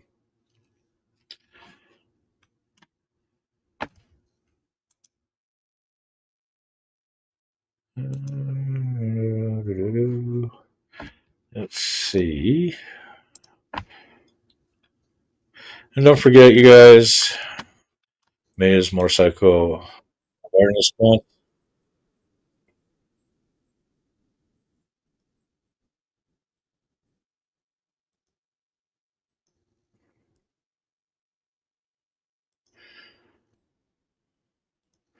Here. Well,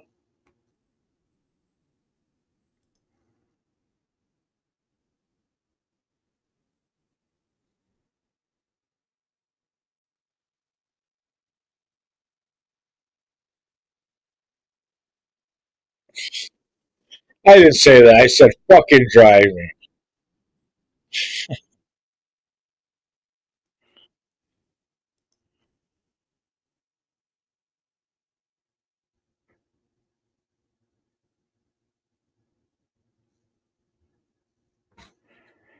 Oh, yeah.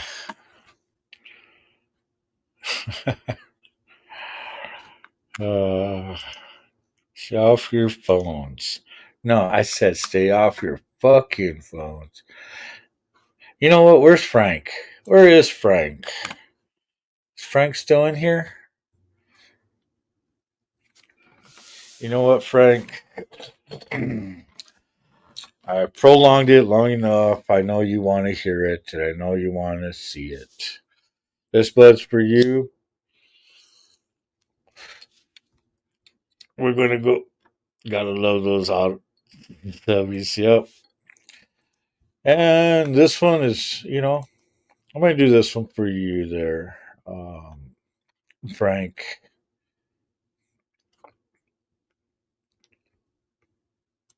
because you're always asking me every time you do come in.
There you go.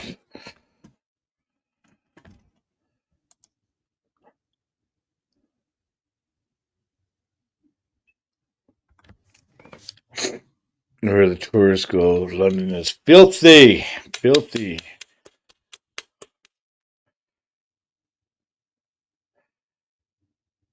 You filthy heathens out there.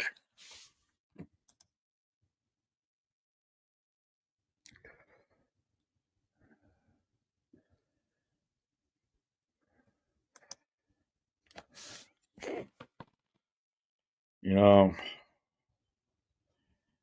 yeah, I'm not. Nah.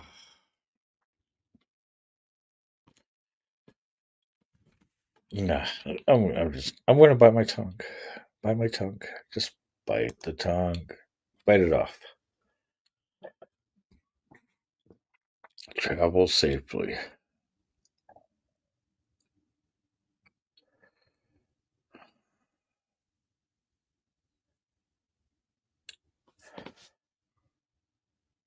It's weird, they say English has the English and the English language, but yet American English, from what I've heard from a lot of different Europeans, is they like our English better than their own.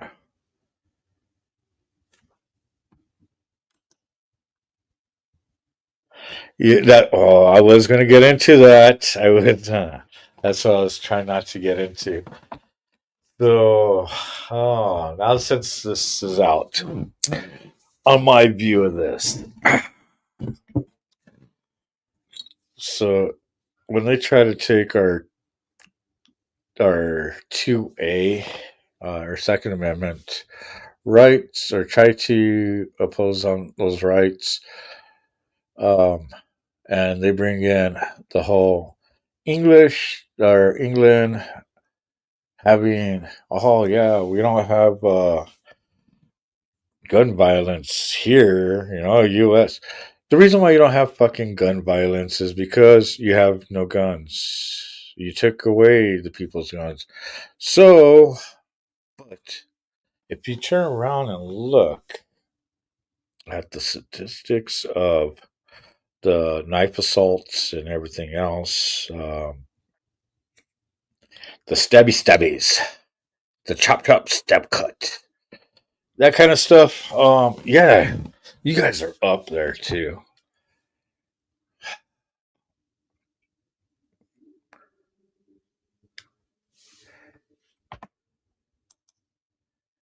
But that's my 2 cents on that part. You don't want Americans on Brit soil. We like to see the crown jewels.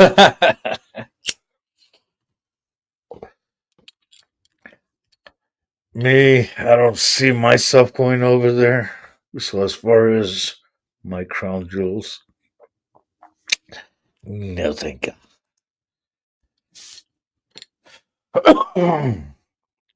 Me too. I'd rather stay in the United States. I love my country. Because I know my country.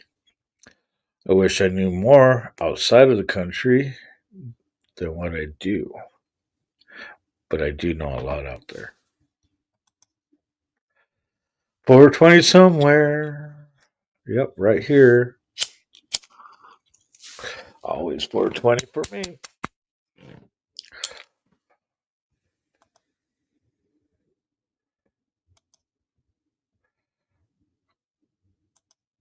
Is that me or am I lagging? The government don't give a shit though. There's no different. Yeah, true. I love my I love my country. I love my country, man. I hate my government. I've said it many times. No sound. What do you mean no sound? Who got no sound? Oh no, you're good, Motobomb. Thanks for coming in.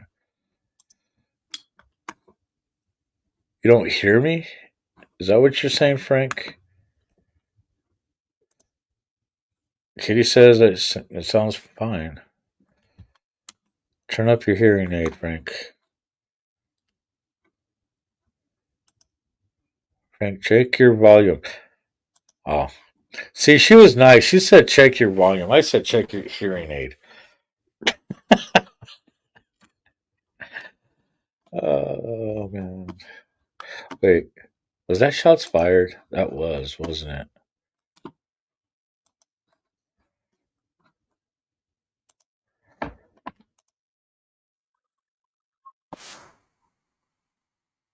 Caparact it.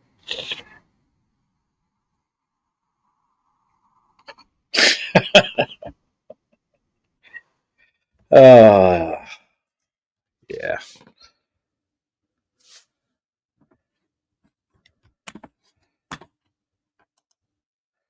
I mean, nope. Nope. I'm gonna check your battery system. uh, I haven't seen that one in a long time. That was a good movie. Oh shit, you're splitting, Frank. Oh man. Well, you have a good day, sir.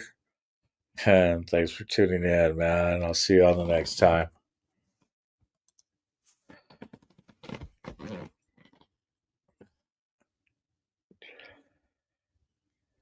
Oh, this Frank's he's a good guy.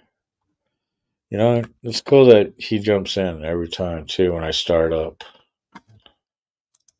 Always comes in and says hi.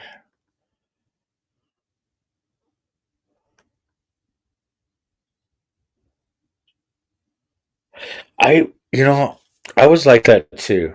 Um, and then I stopped.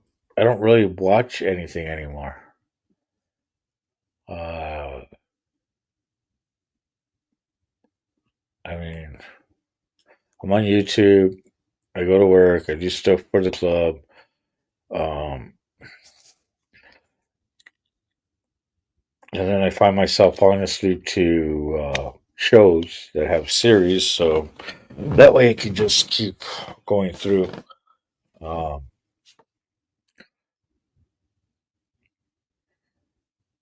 like right now, one of my shows is I just watched the last 5 episodes that I missed. Was what is it?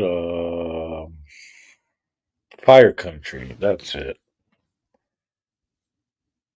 Talking about the convict firefighters that are out there in the California woods.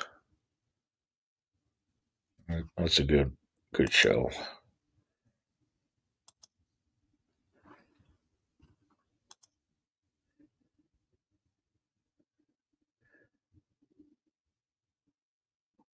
Yeah, same here. I do the same thing, and it's like, okay, now I got to watch it all over again because I don't. I like recapping also, so I start watching it all over again, and then fall asleep back at the same spot that I should have just started it in the first place.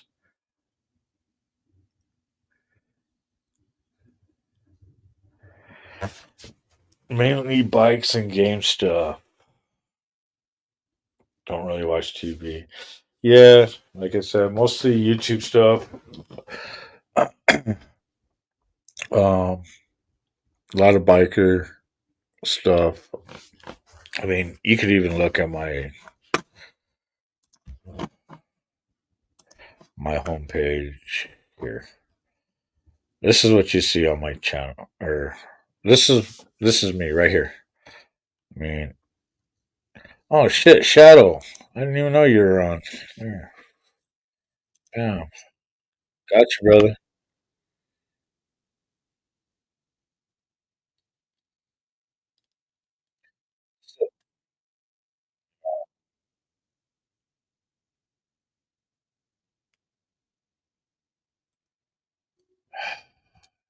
Then of course he comes in here and he didn't even say nothing. Can you?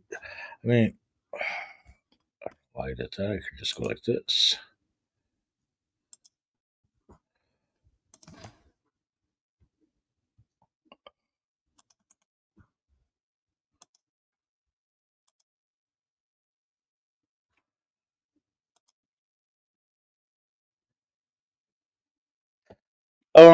So yeah, there's a couple creators that I've seen do stuff like that.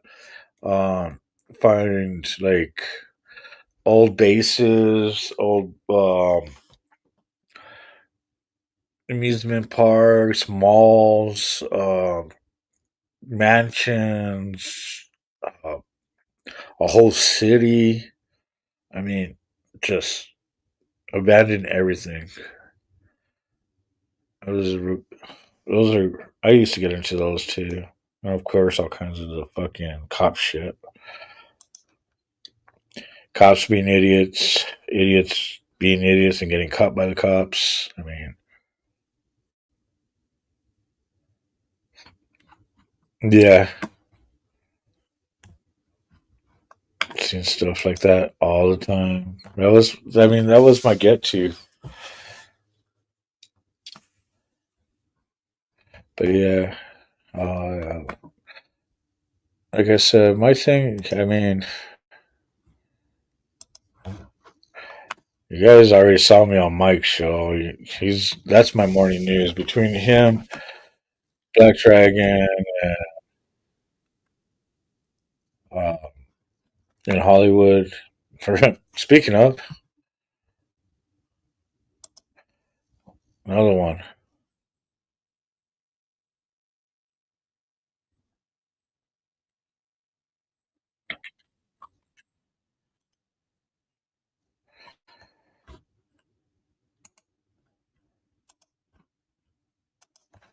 you know. So the cool part is with this guy, he's uh, he's been in the game for a long time. Uh,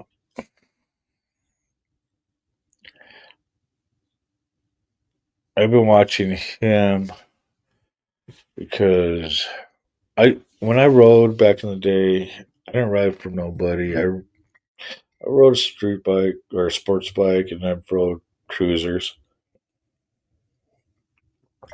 But I've been around patches, but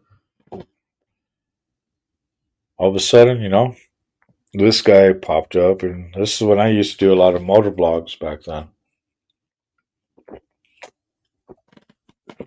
So checked him out, liked his content. From here, I went down the motorcycle club culture world digital form. Because from here,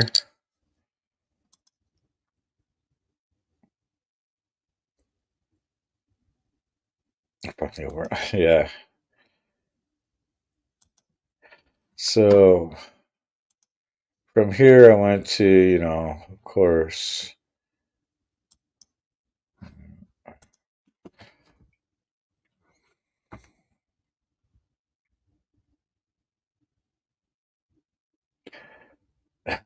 again, I gotta watch this in a minute. He's 22. All right, let's see.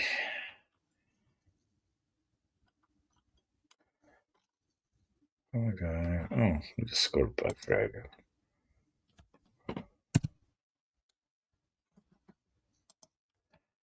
And then,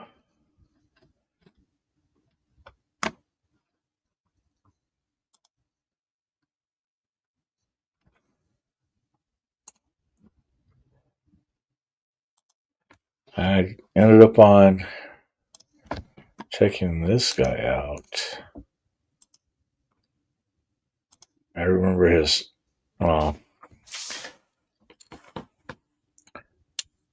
I remember the first show I watched. I'm like, whoa! And learning the other side, as you would say, the other side of the tracks. the two different sides of the culture um, was amazing, which help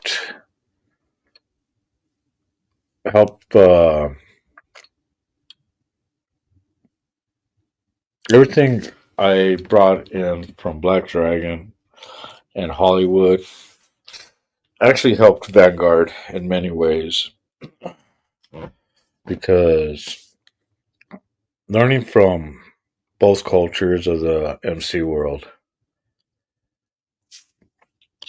and starting our journey in this line was wow. Uh, let's do this. Um, and let's do it strong because we're not just a mixed race club, we're also a co ed. And the reason why we went that route, uh, and what I could say for myself, um, why I chose my part to be doing a co ed is the fact that nowadays, I mean, even the golf board changed a lot.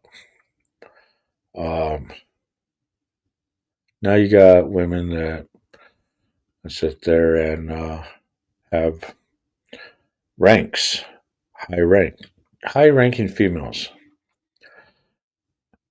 If I have to sit there and listen to orders from her, why wouldn't I listen to orders from a high ranking female officer in an organization that I believe in? And these sisters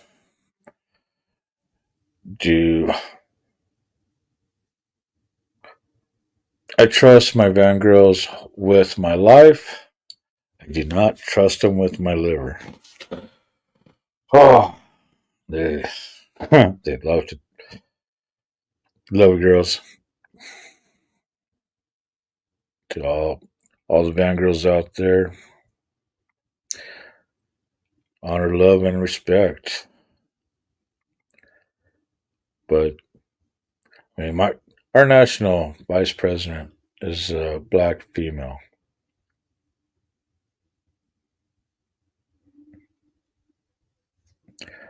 I'm Hispanic. Our pres is white. We have no issues. No racism. We love each other. We don't call this a brotherhood. We don't call it a sisterhood. We call this a familia. We are family.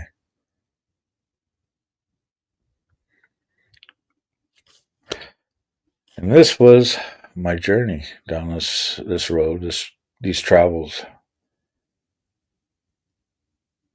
And I would have it no other way. It's the Vanguard way.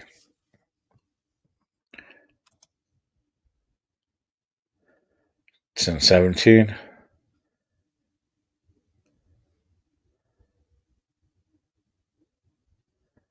Uh,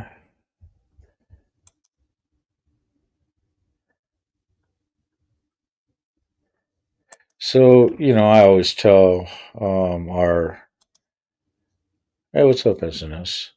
I always tell our prospects, and we do. We tell them, get, as Black Dragon would say, get the book. We tell them. One reason why is because we want them to understand of the culture. But we remind them that, remember, this is somebody else. This is a book on somebody else's journey in within his own club. So you can't take everything into heart. You can use a lot of it as knowledge, but remember, different person, different club. So, and I always tell everybody it is a good book. It helps you understand. That's the whole point.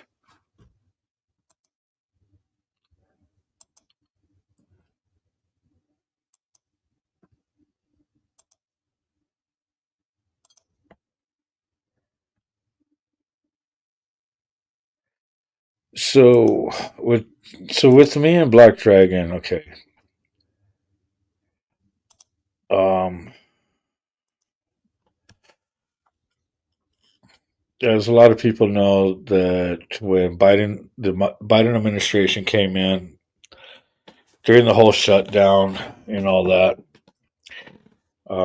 it was a total shutdown, and people do not understand that. And these are to the people that keep asking me, "Hey, Carney, hey, Jerry, are you a Trump supporter? Do I support Trump?" Let's see. A president that loves America and loves his countrymen versus a person that turned around and told his countrymen, I don't work for you. Yes, I support Trump. He's the only motherfucker that was able to turn around and put in your face and fucking help build that fucking wall down south of us.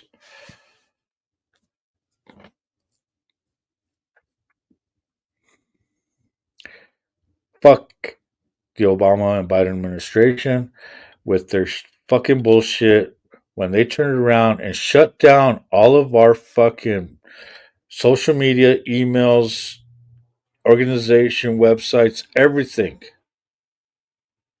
that I had,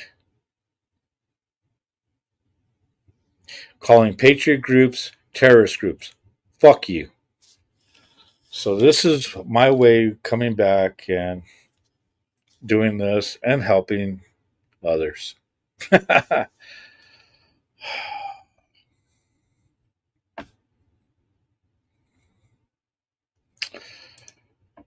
Wow.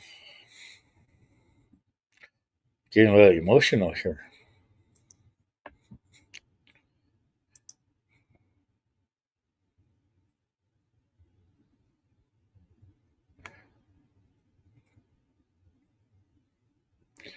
Yeah, let him know that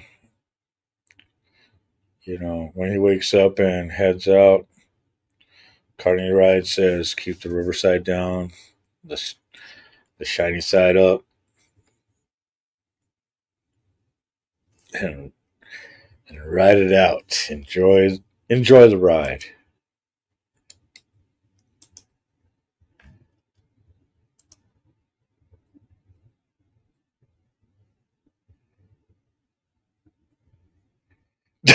No.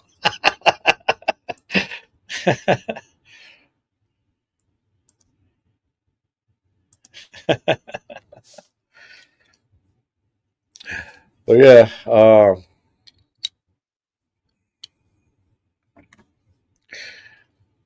I'm a constitutionalist. I believe in the Bill of Rights, Declaration of Independence, and hello, hello. Who can it be calling at my phone? And they hang up. Didn't like my singing. So yeah, I went to Black Dragon, and I watched all kinds of different biker news after Black Dragon, and it was just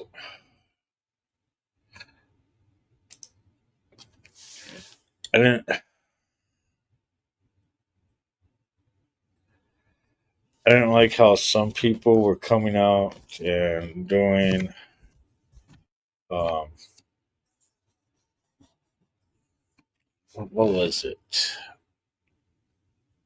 wasn't using the same content because everybody uses the same content from time to time, but it was with the wordings and everything. It was pretty much listening to the same story, just with a different different voice from time to time. Um,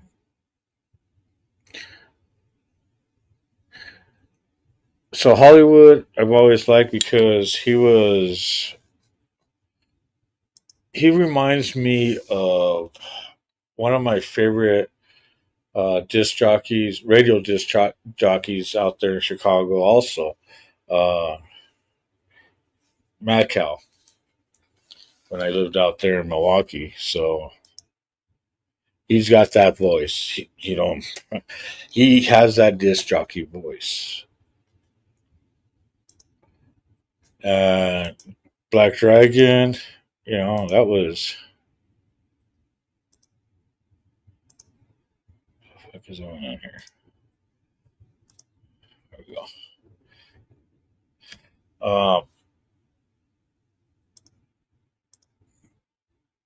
I miss Mad Cow. Oh fuck, dude, I missed it. So I've been back home now for about 12 years. 11, 12. Let's see, about 11. And in the mornings, I listen to Mad Cow.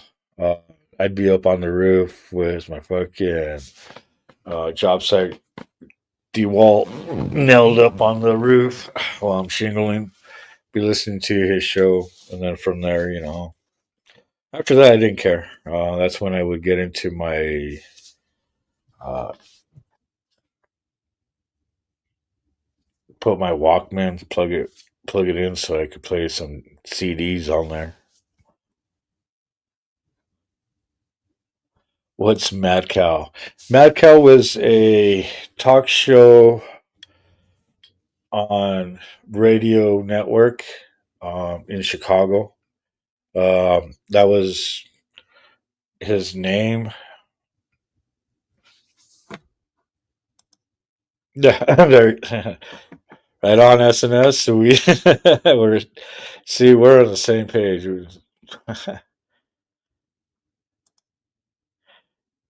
And I'll tell you what I like about Mad Cow is, I think you know you put him and Stern in the same room. I thought Mad Cow would fucking me. Stern ain't shit compared to Mad Cow.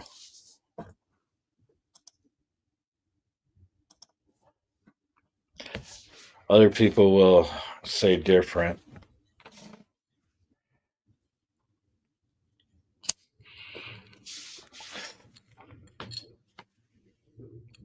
So what was that, Charles? Kanye should be a disc jockey. Can you imagine him at 3 a.m. saying, "This is a song that never needs some smoke"? Oh, you know what? You know what? Just because you put this here,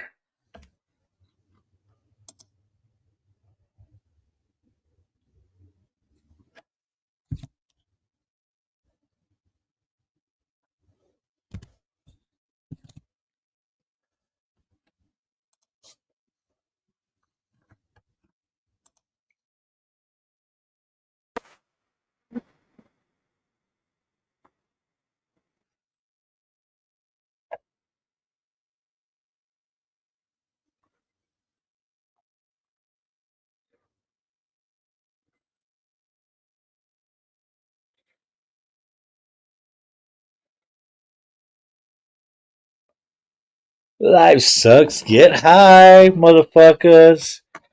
That's right.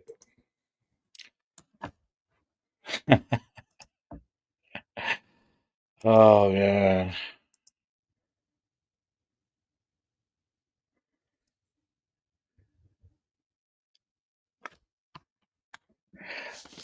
Colorado or Kansas? Let's see. Um, I remember picking him up when I was living up above Denver, over in Blackhawk, above Central City there. Um, I was able to pick him up there.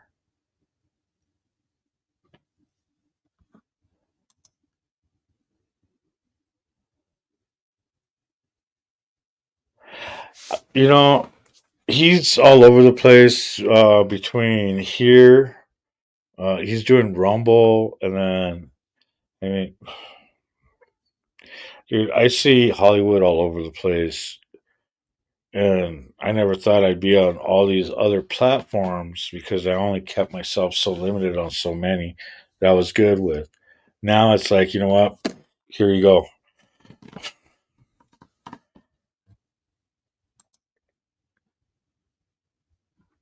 Yeah, not a problem. Colorado.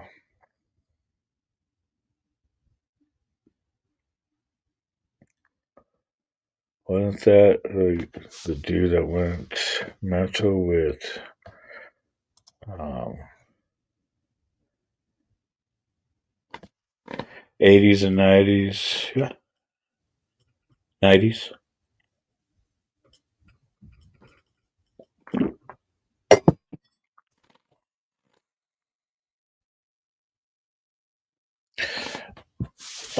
Late 90s, early 2000s. It was real, real big over there in Chicago.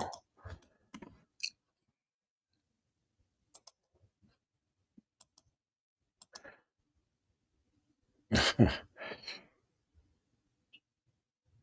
don't, R. Kelly, fucking SNS. But yeah, this video behind me or next to me up there. Um, that, that was one of our one of my favorite songs from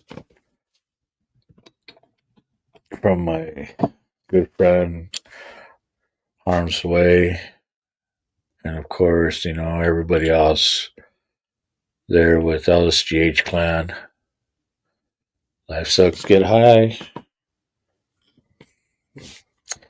Um, Laos, sadistic. E420, Dark Angel, Lucifer, all you clanmates out there. Again, this is for you.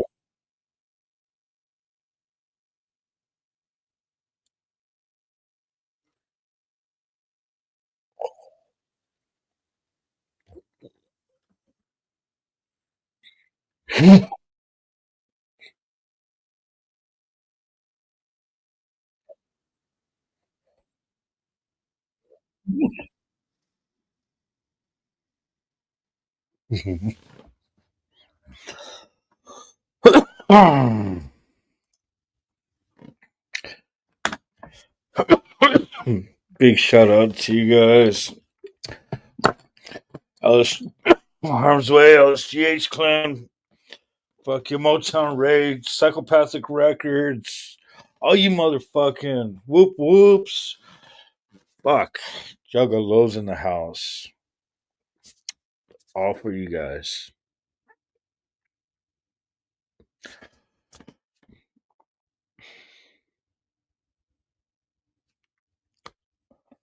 Back at it. Different style, different tune.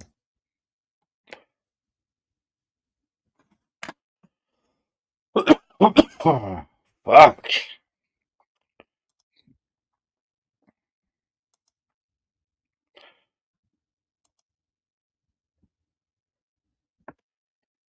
Yeah, I'm up here.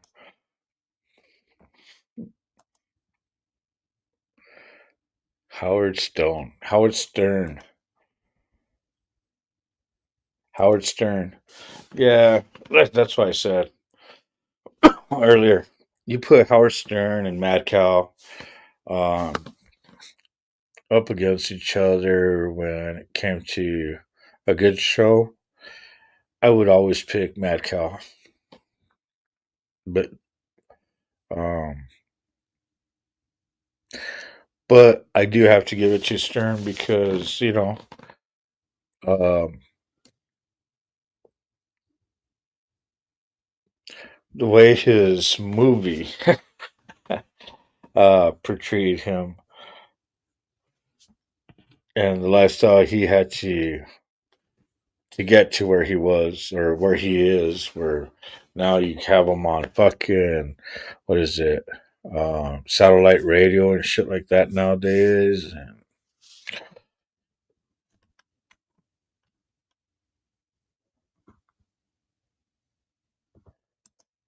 And what's going on, Warland?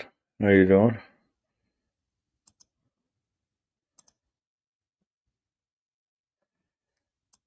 Oh, here we go. See, I'm getting stoned, and now you're pulling up. See, good. God.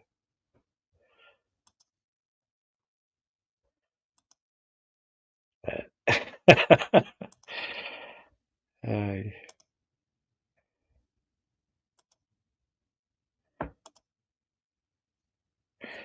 and thank you guys. I'm about to get stoned. You know what? I gotta do it again. I gotta do it again. Let's do it again.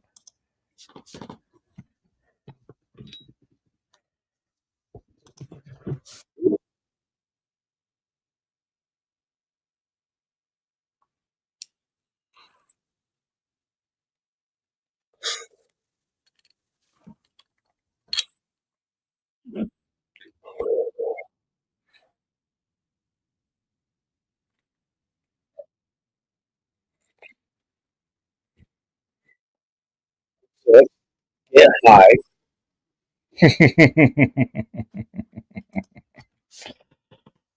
That's how we do it.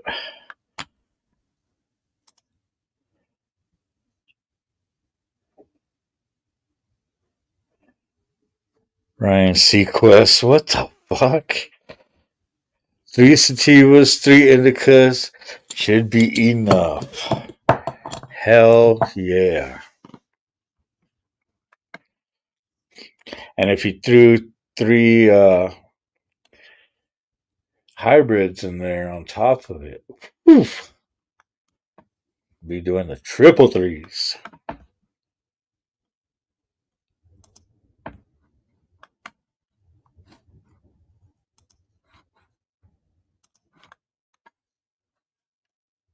Oh, tell me the wind is about to roll through. And we go with shots fired. Sunday fun day. Captain Rock.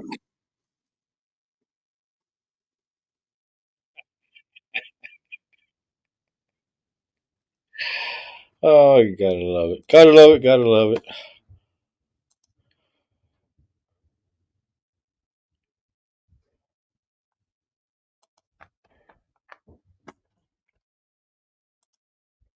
Oops.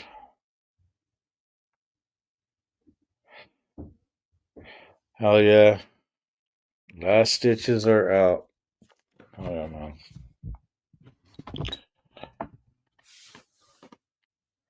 And still, prayers for a fast total recovery.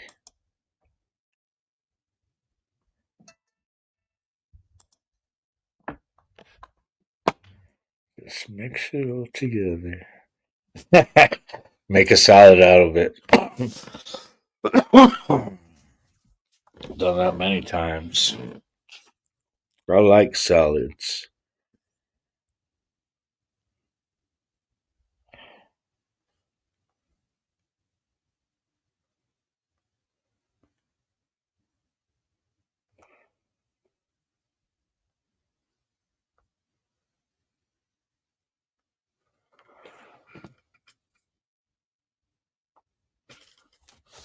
Let's see. Stoned or not stoned? There is no try. No, there is a try. Um, I smoke and I toke a lot. Um, it takes me quite a bit to finally get to the stone part. So you could try. We'll see when you've been smoking as long as some of us.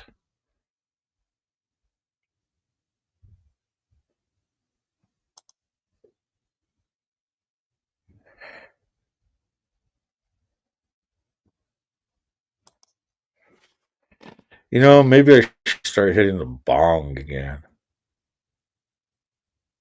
That'll probably get me fucking stoned right off the bat.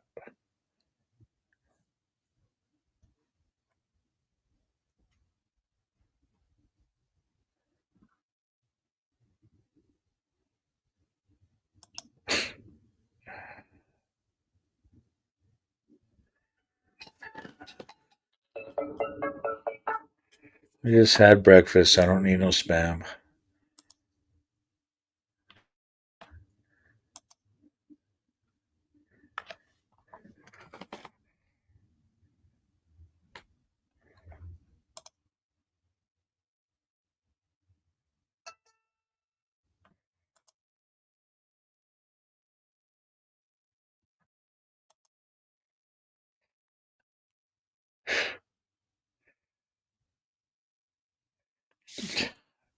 Damn gamers, I swear. Makes me want to go gaming. Or makes me want to game again. But, hey, you guys, if you want to, those that are just tuning in, wow, thanks. Remember, hit that like, sub up, share. And if you'd like to support the channel, you know,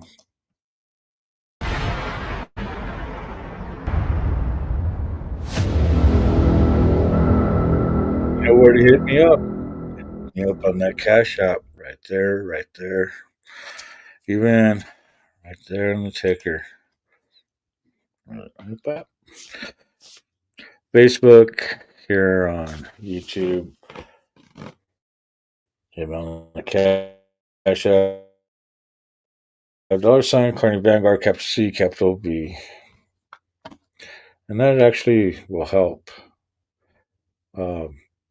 to provide more content when I go out on the road and stuff like that, where you get to see videos. Let's put this back on screen. I like this one, but it's not the one.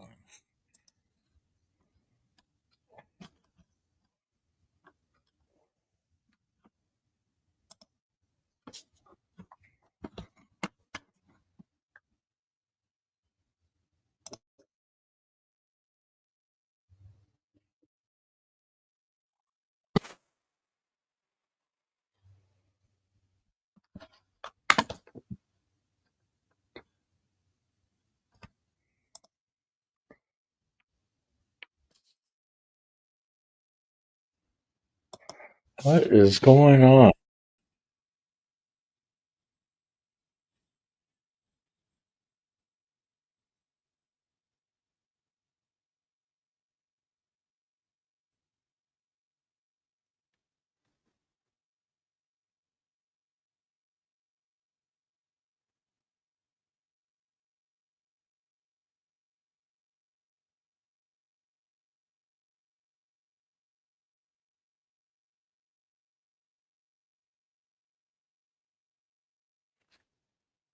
Yeah.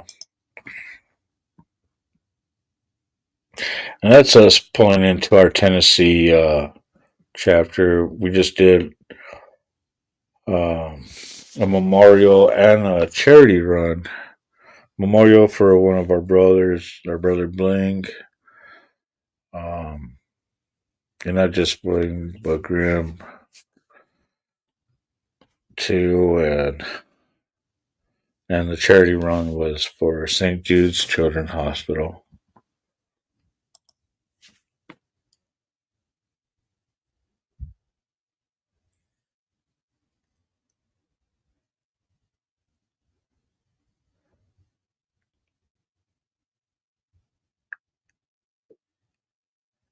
Yeah, and and I actually put the controller down um, pretty much when I started riding with the original the original five that started the club. I am one of the original five. My difference is I am the first prospect. I took Carl off my back, off because we were running denim at the time, embroidered with Carl on the back, and it was just an organization. We hung out together, and getting blessed and everything else. We took our steps, and for me to take Carl off the back and run a slick back only with the prospect flash. Um, I wanted that journey with something I believed in and what I still believe in.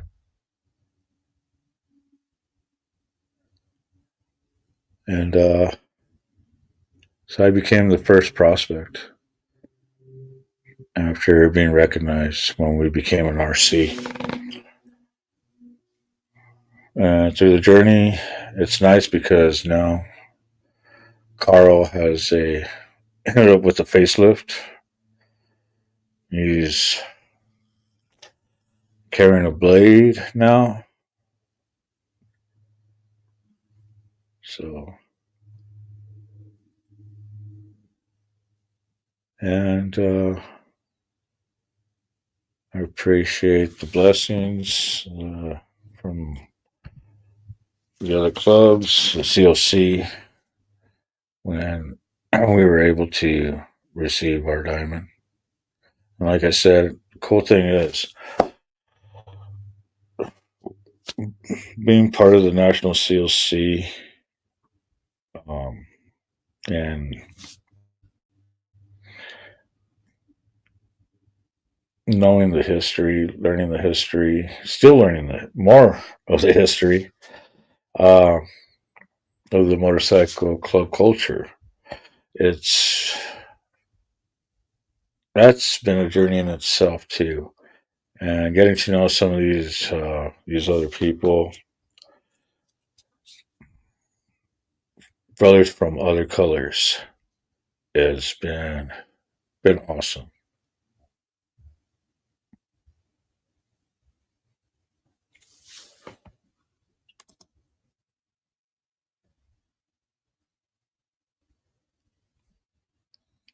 Minnesota, yeah.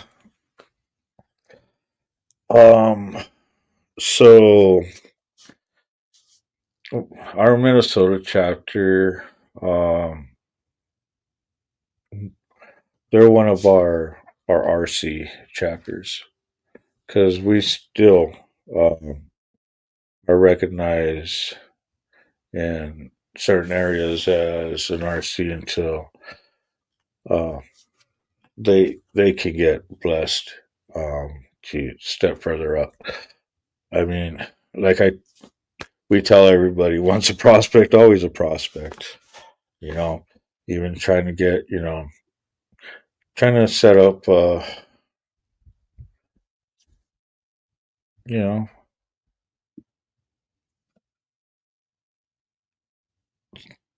say setting up a club itself. I mean, you're still doing prospect steps until you get acceptance. So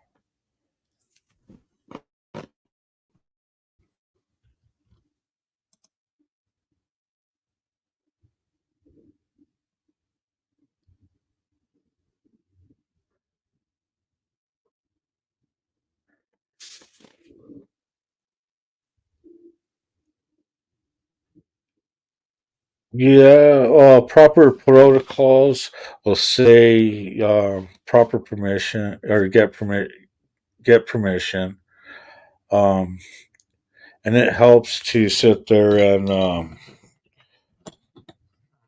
get get a blessing, um, you know, from your big brothers. It's I I don't call them that. Um, those that know me from all the big brothers out there that do know me know that I will never say that. I call them big brothers, just like I would teach my new blood, my new my new brothers that would come into uh, my club or Vanguard, would be, you know, teaching them, being a mentor, being a big brother. That's the term big brother. Um, and I got many big brothers. Shout out to you guys too. And you know who you are. Someone did hit the like button. Where are you? We need to talk. You tell him, Charles. Hit that thumbs up. It has been. So for my journey, I came back home, like I said, about 12 years ago now. 11, 12 years now. Um, the only time I came back home where I was just going to pass on through. Every time I've tried to come home to finally stay, uh, the longest I've stayed with was less than 3 years. And that's when me and my first wife from our second marriage together, yeah, only reason. But since this round, I ended up staying home and being in the car club community and, you know, people I hung out with. I was used to this. So I was like, oh, hell yeah.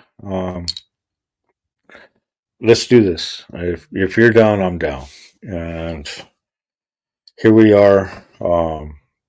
We're almost to, we'll be pushing 9 years.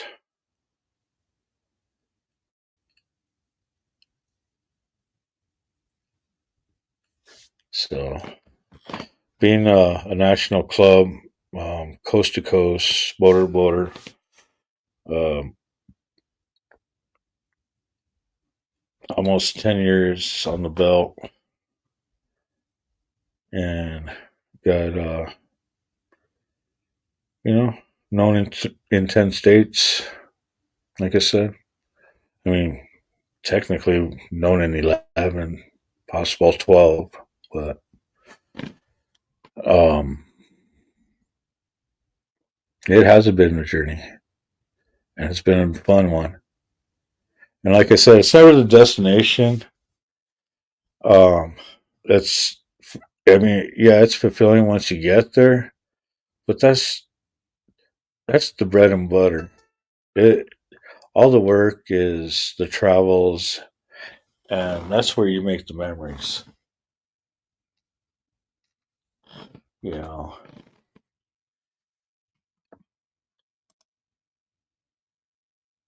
you tell them, Charles. 16 likes, 9 watching.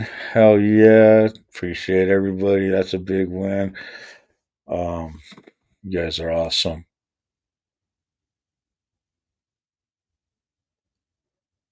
I look at the IWF as I am.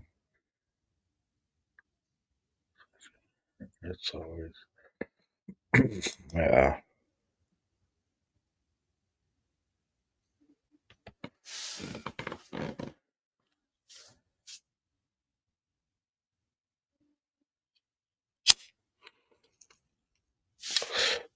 Yeah. Um, yeah.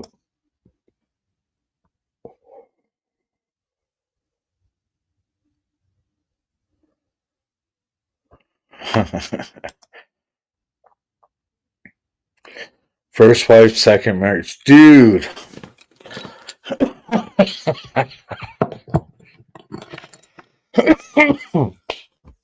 Yes. I'm on my fourth marriage.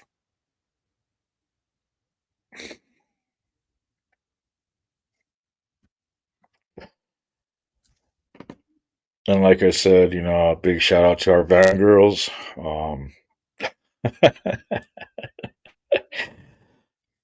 I trust them with my life, with my liver. They will pour shots down like nothing. Uh,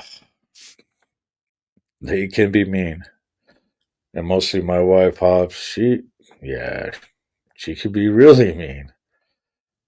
And I understand why. She's married to me.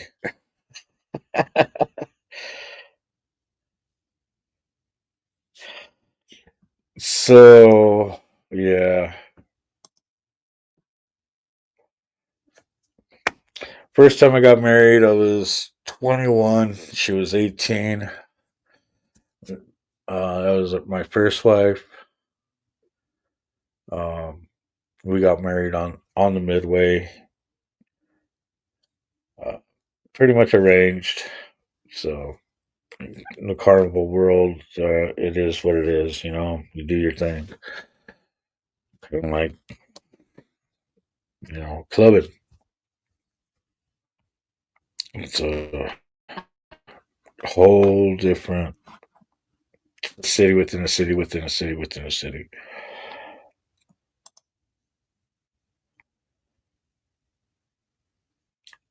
The first 5 times part. Actually, no. Hops knows that I've been married multiple times before her. My wife's name is Hops because she can actually tell you, um, just by the smell and everything, different brews. Um,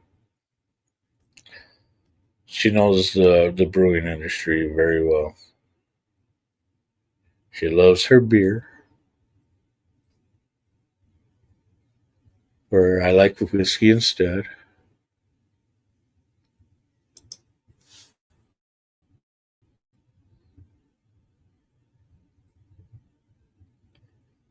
Well, let me guess. Carney was in the military, or some guy had a shotgun.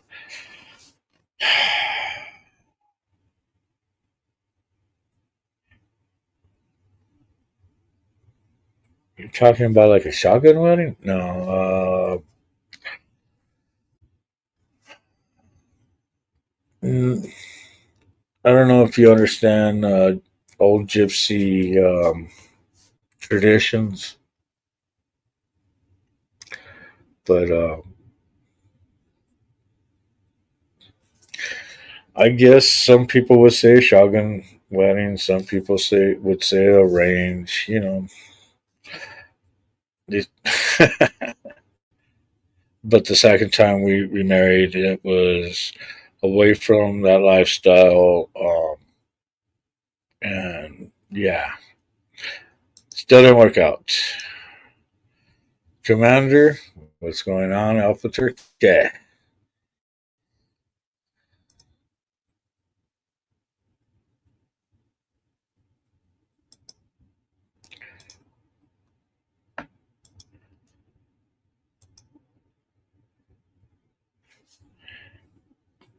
There's a third option, but won't say it. Okay.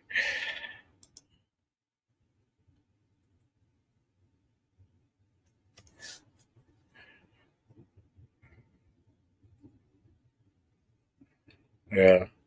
So yeah. So my first wife was the third. Um, when we divorced, the first time, I uh, I found myself back on the road, and that's when I ended up hooking up with my kids' mom, and got her pregnant. And after our second child was born, ended up marrying her, and that didn't last that long neither. And then I remarried my first wife and realized that was a mistake.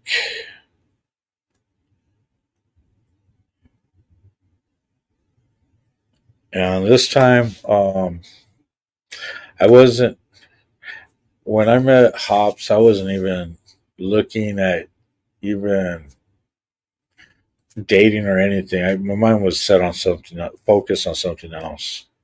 I was on a mission, and I met Hops um, through God's work. Matter of fact, I used to go out on the weekends to go feed the homeless, and she ended up popping up and volunteering with a friend of hers. Her friend's the one that brought her in, and after a while, we we hung out, started hanging out more, and got married. And now we'll be going on 5 years of marriage.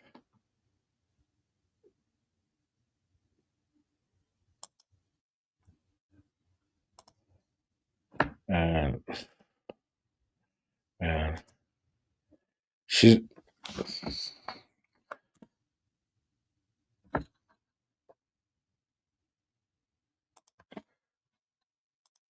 she sits there. I mean, she's got to be a good woman. I mean, she deals with me. That's why. See, which one is it? Is it short? This is my wife.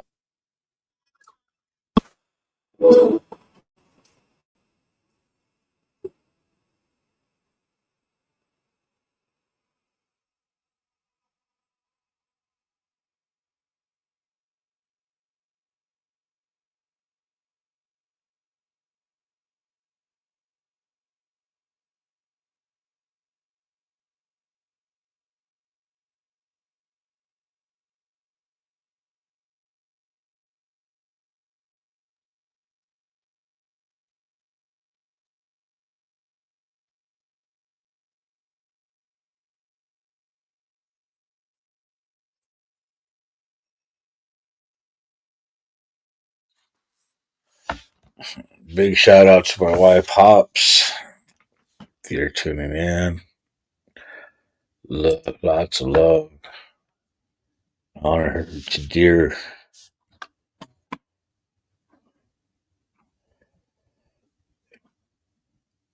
And I am totally sorry for the shit that you deal with putting up with my fucking old ass.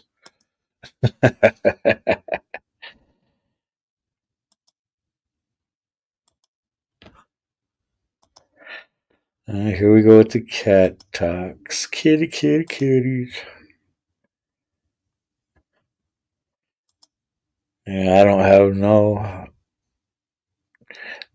pets.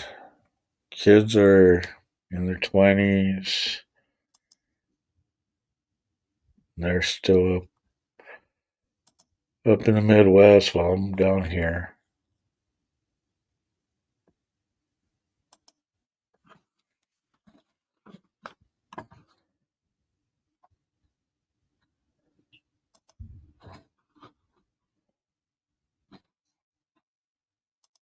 Let's see. But yeah, I do like the 360 camera. Works out great. Against the 360, I use the X3. Oh yeah, you guys, are you guys are you guys into TikTok? You know the TikTok that don't stop bullshit. You know TikTok that won't stop.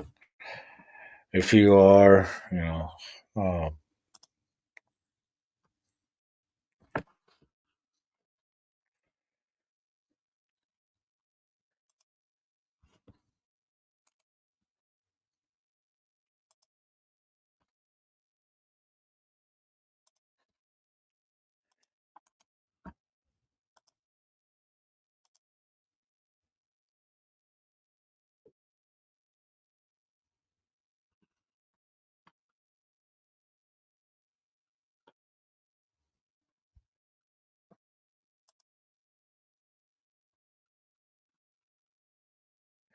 all right. But anyways, this this is my brother Stump. You see him on the channel with me quite a bit, and he runs the Insta 360 X4.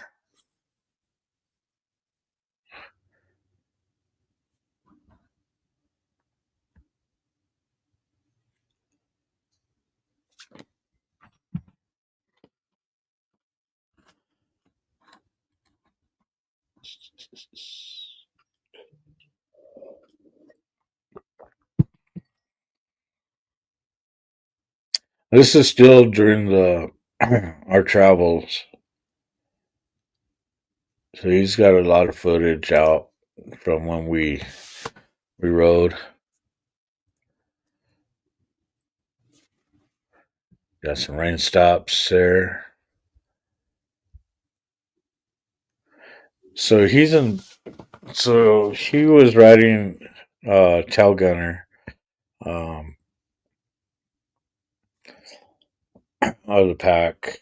Right behind him, he didn't get the cage, but behind him is the cage.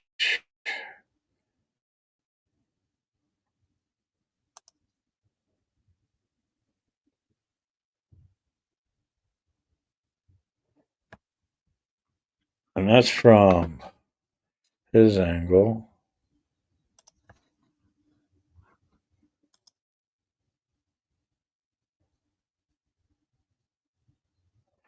Yeah, I wasn't into TikTok neither, and then I started get lost in Diablo 4 a lot. um, I started using it to do some of the reversals, uh, to do some of the generating on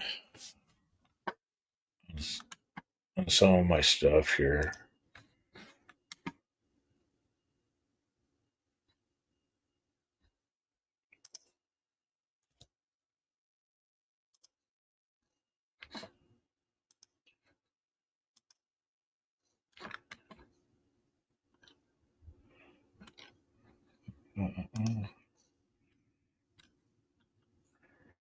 You know, that's how I came up with this.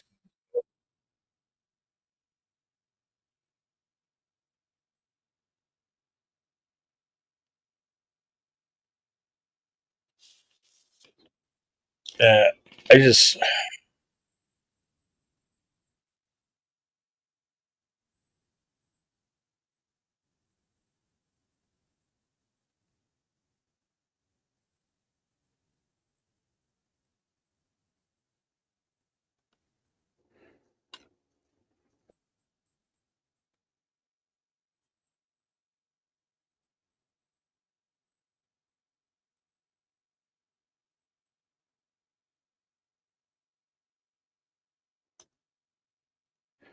so yeah, that was my thing for TikTok using stuff, generators,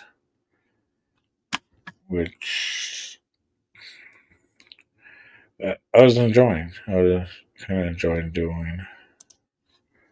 Let's see.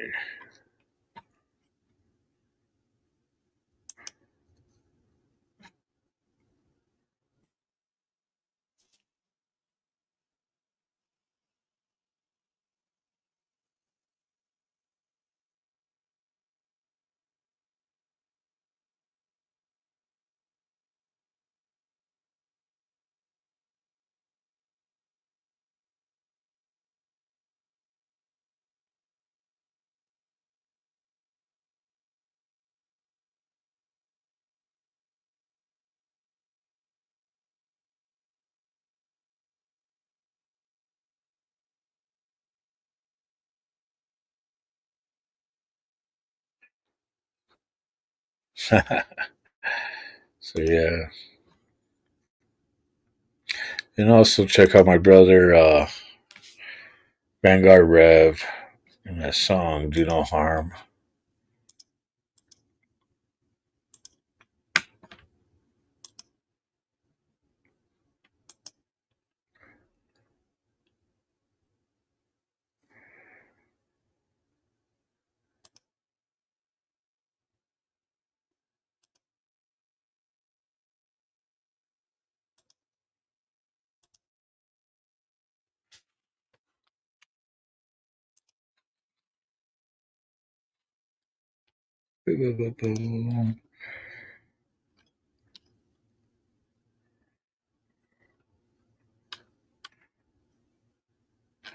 This is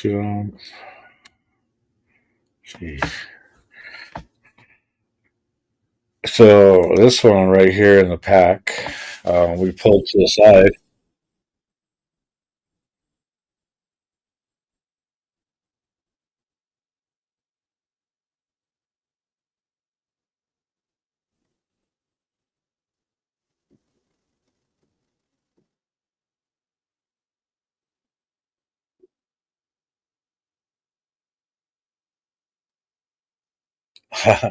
So when we finally got to move to this part, um, we we were supposed to stop at the gas station. Um, got on this exit and got stuck because a big old rig wrecker was pulling out a day cab with was it? It looked like a day cab with running doubles that was stuck in the mud, trying to pull them out. So right here, we were supposed to go right where the fuel stop was, go stretch out our legs and all that. Nope.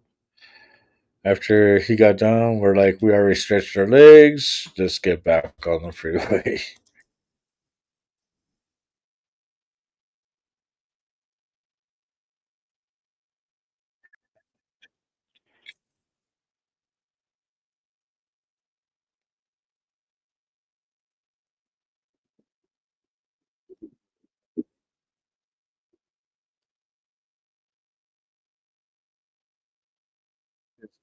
Back up.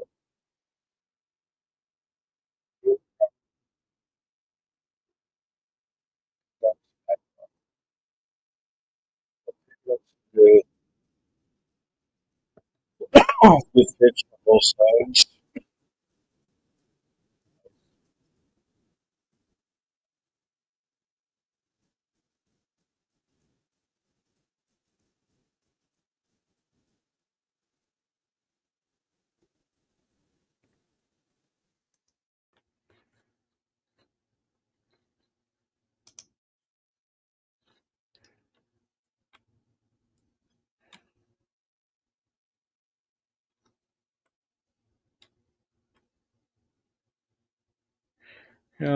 I got to give a shout out to our prospects. They did a good job out there in Tennessee. All the prospects from all the different chapters. Uh, don't get it into your head though. But here's one doing a job on a mission.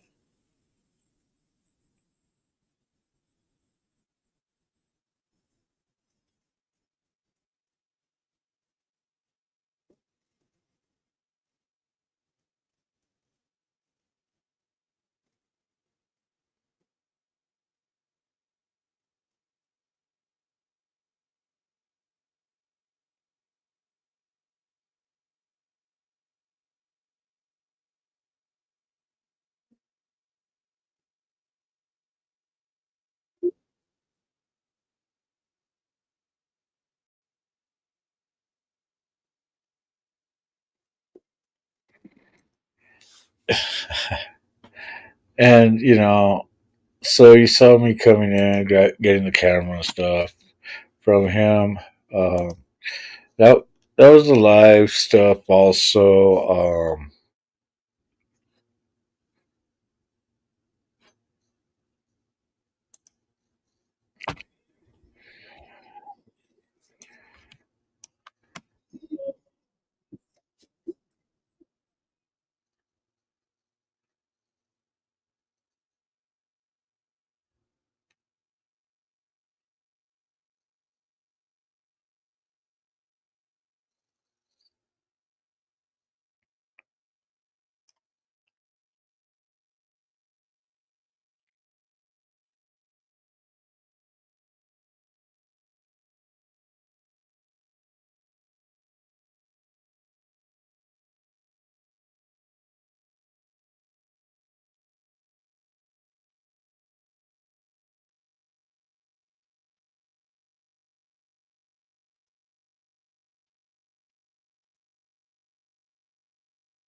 Fucking Steve. You guys talking about Steve?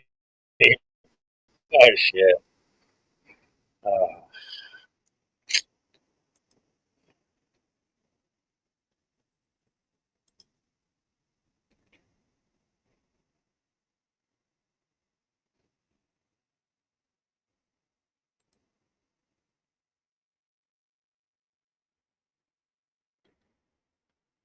yes, they do.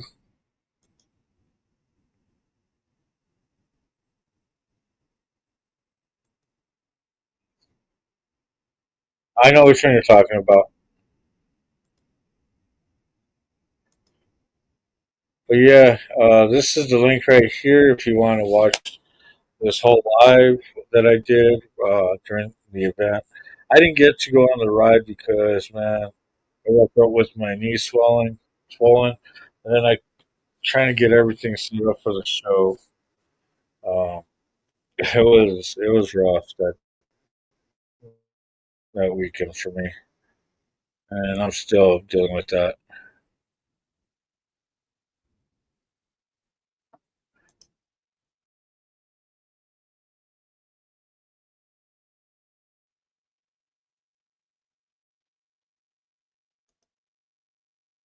Fucking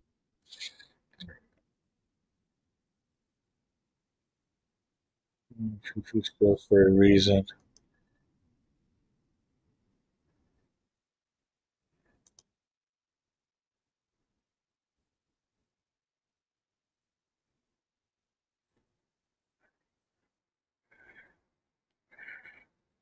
You don't recommend what? Dude, you're playing. Okay,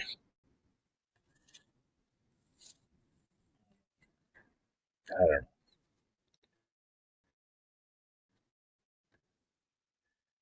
But yeah, I go up to the prospect right here.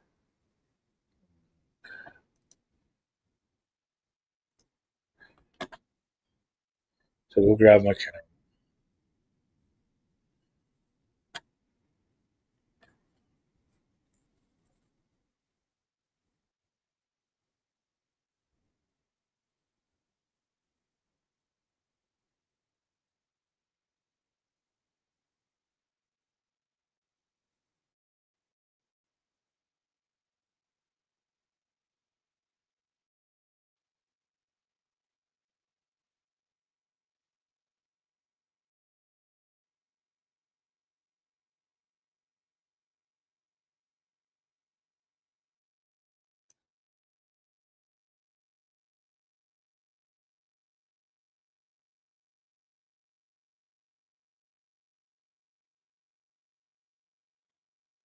So yeah, this video on this live feed, um,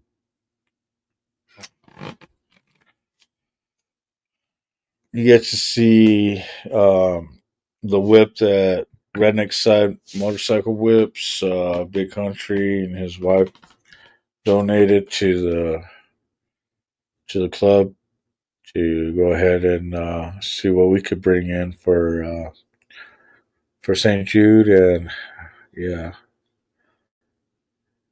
just that whip alone brought in 420. Go figure, you know, 420. $120 for the whip. One of my sisters uh, had a chain. One of his. Um, I wish he was up here right now. A little chain whip. Um, it was also red, white, and blue. That matched the whip and the knuckles. So she threw that in also. That was an awesome night. And okay, Charles.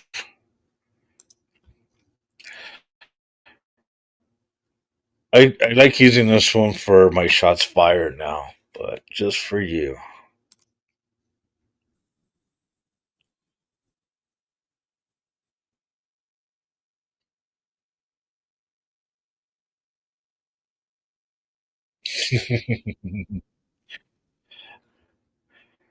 And that is Bob Ross. He paints a pretty picture.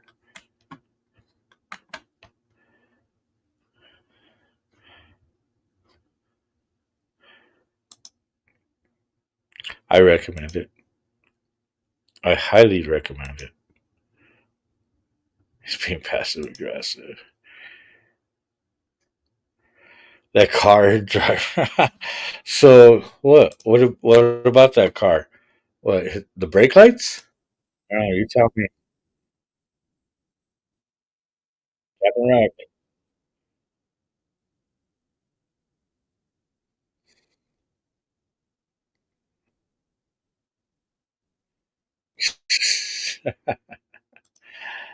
Oh,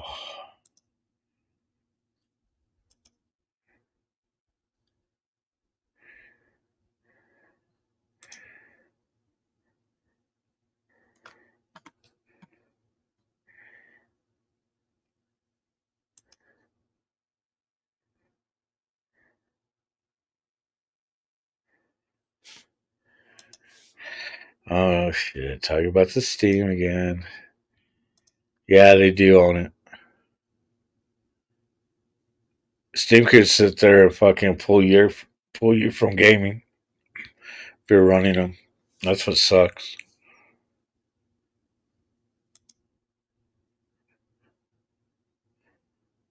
Kids, don't do this at home. Do what?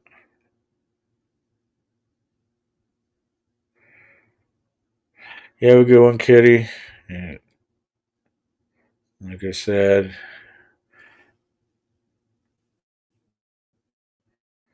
send our love to your old man, and I'm gonna keep the rubber side down and the sunny side up, and enjoy his travels.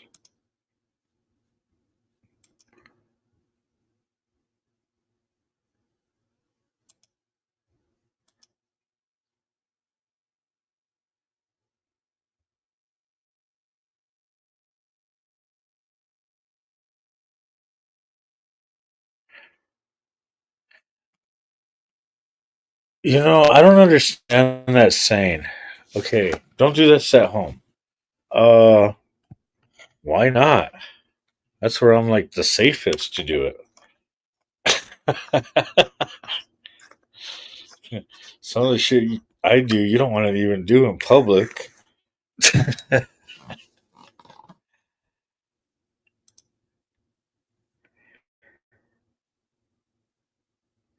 This version of games.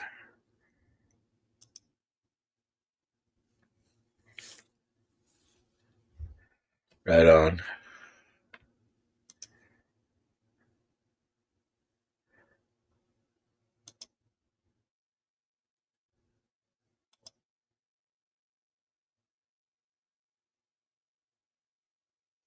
My question is, where the fuck do I do it then?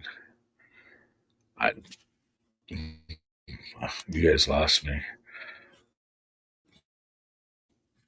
Oh, holy shit, we've been at it for over 3 hours? Fuck. No, I appreciate you guys for coming in, hanging out, and again, here we go with the shots fired.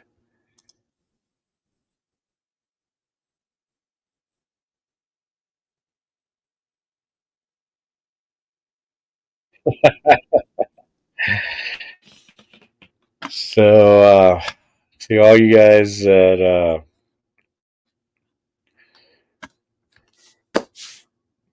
out there that I hang out in the YouTube world, um, other people that I've reached out and sub to, you guys are more than welcome to come over here too and hang out. And, you guys know I ain't shy. I might stay quiet on certain topics, but I do speak my mind when need be. But on this show, it's my show. uh,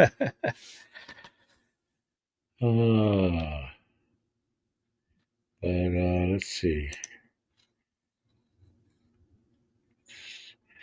And please hit that thumbs up, subscribe, share it to your friends, everybody. Let's get this audience up. I'm trying to hit that marker so I can sit there and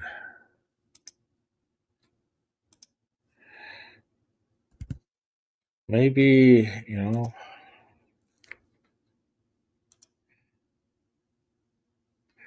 I think super chats and everything would be awesome. Gets me to that next step. You know what I mean?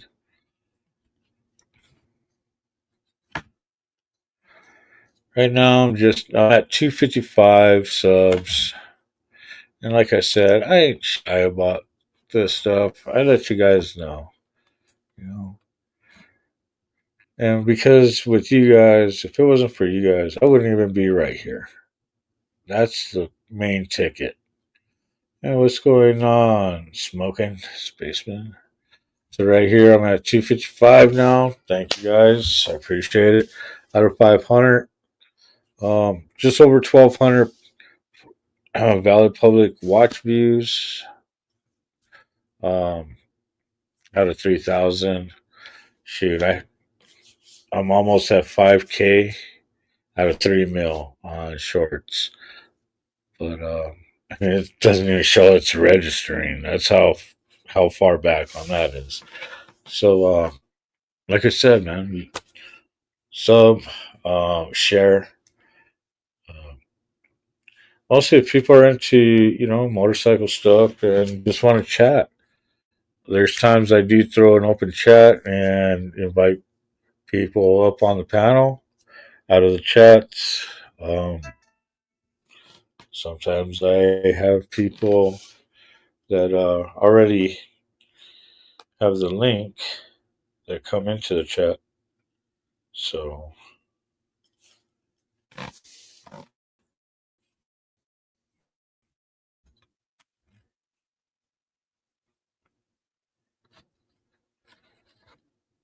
and if you like this channel and want to help on the journeys that we will endure together, know where to get.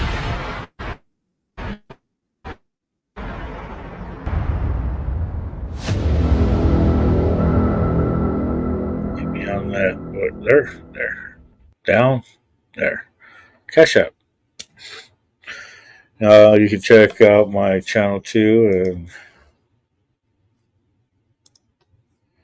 you know,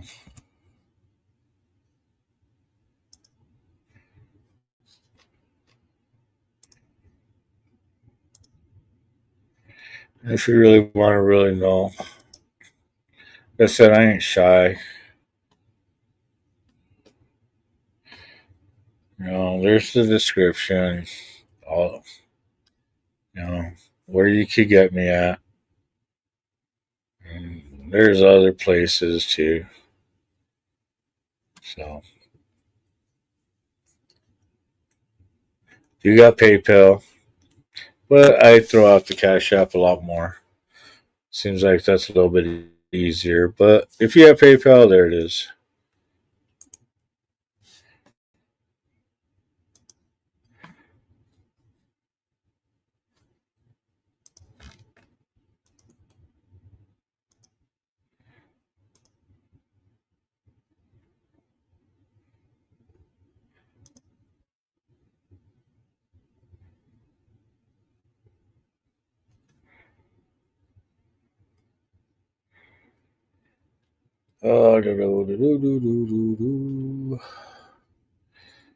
You know,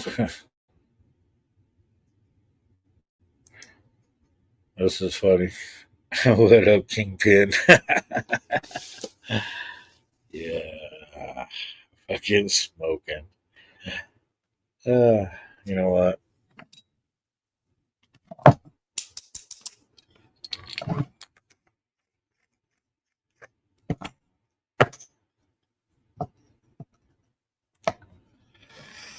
This bud's for you.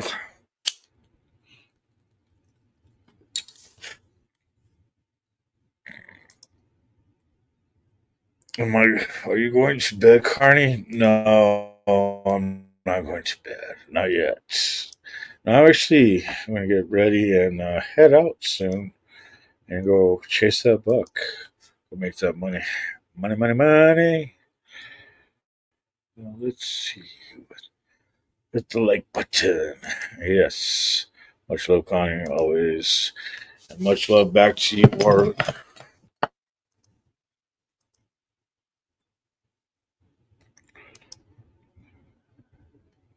If I had it, I would. He good. He good. I got to throw it out there, man.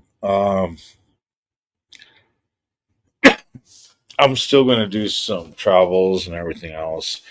Uh, but if people wanted to contribute, by all means, and where I can set up rides, I don't know, run the weekend, you know, just ride out, maybe do a turn and burn somewhere nearby, maybe like Texas, Utah, California, maybe, since I'm a little bit closer this way. Or, make it a little bit longer stretch where I'll be able to head up to like Ohio. I got to hit up Minnesota, um, but going up to Illinois, Ohio, and like Virginia, also Indiana, to some of the other chapters.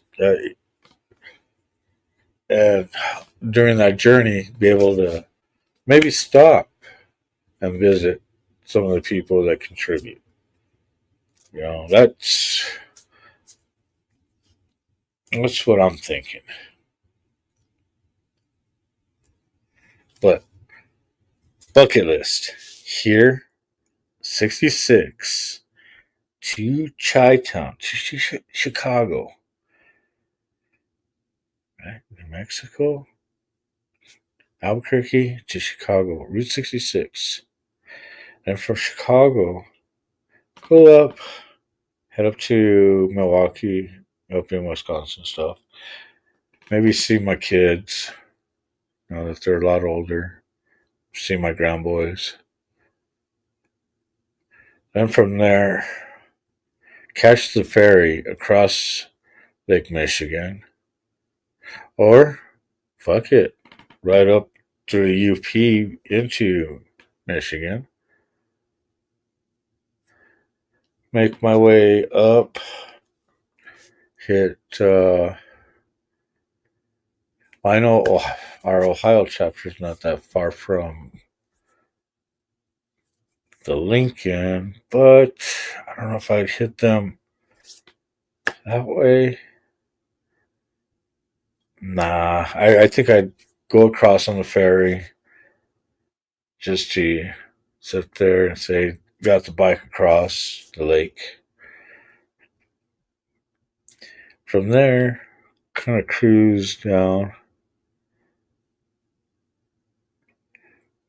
head down to like Indiana, kind of cruise down. Because I got to make my way to New York, Brooklyn. I think it's Brooklyn. Hey Siri, where does the Lincoln Highway start?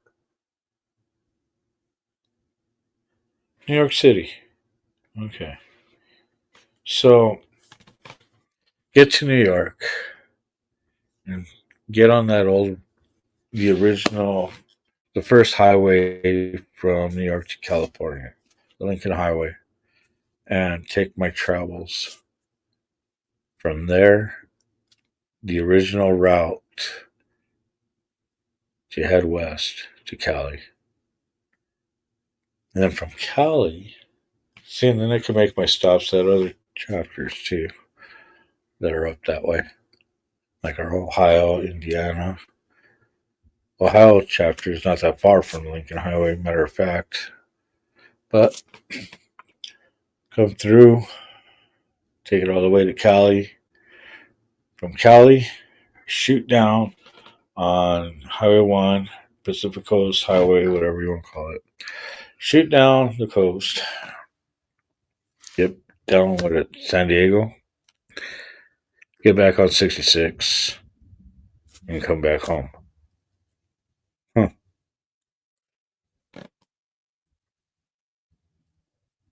That'd be awesome. What doing would be counterclockwise. Counterclockwise.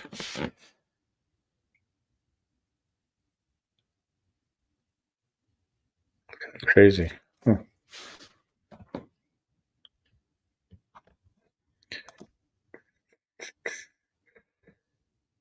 Yeah, there's my PayPal right there also.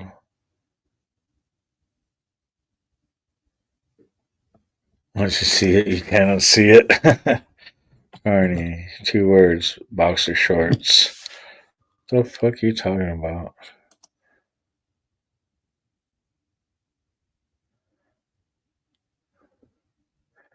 Boxer shorts will make me go viral.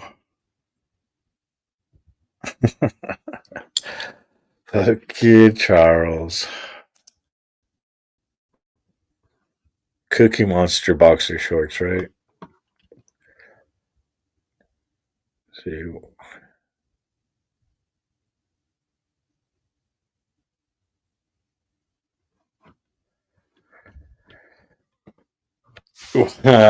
When is this supposed to happen? Dude, like I said, it's my bucket list. I mean, that would be awesome. Just like there's only one state I haven't been to, and that's Alaska. I still want to make it up there. Um,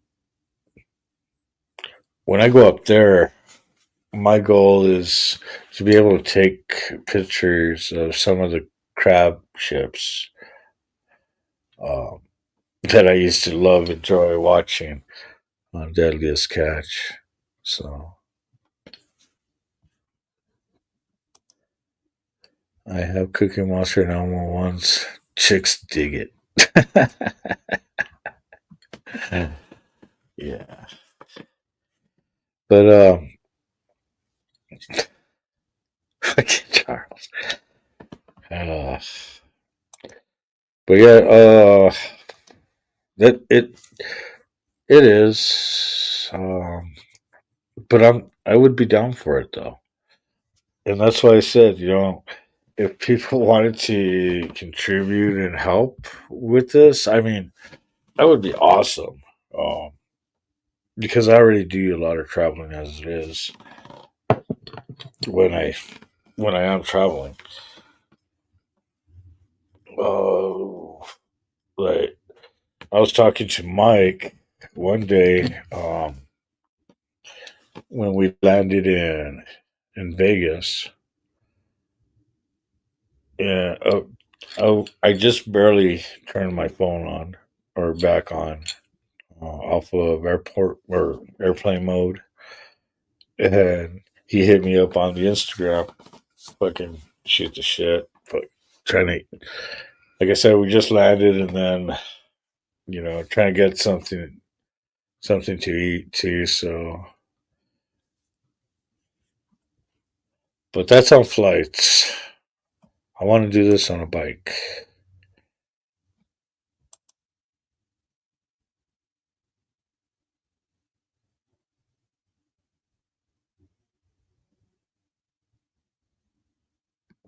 So you got pro or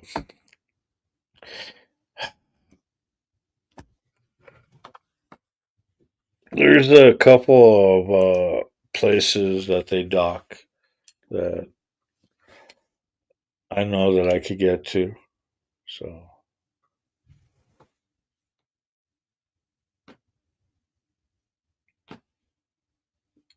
there's Apparently crab boats. Yeah, that's the one we're talking about.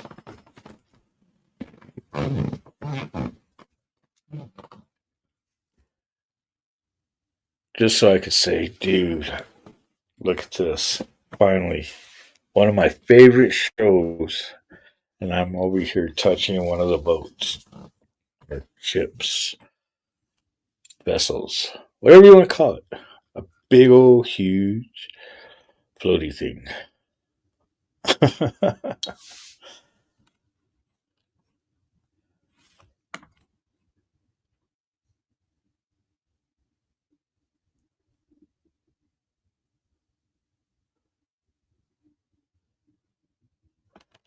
Eat the crab, stay off the boats.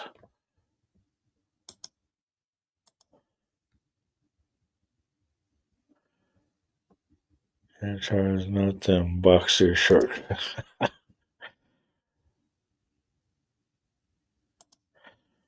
uh,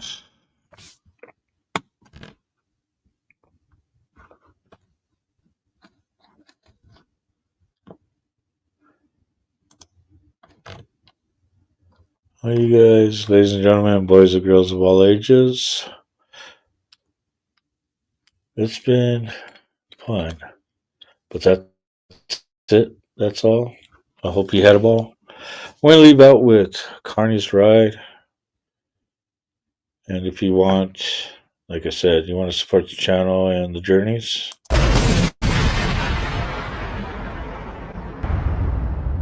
hit me on that cash app. Another time. Morning Vanguard, capital C, capital B.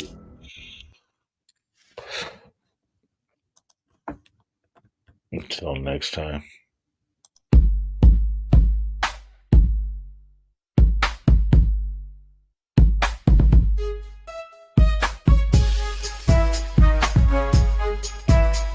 Come on! Drive up!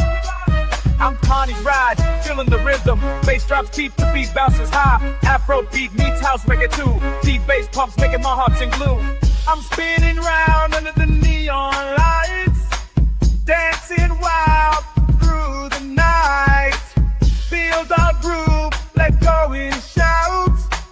In this ride, we're never about. I'm CARNY'S ride, feeling the rhythm. Bass drops deep, the beat bounces high. Together we dance in this electrifying ride. Afrobeat, house, reggae, deep bass aside.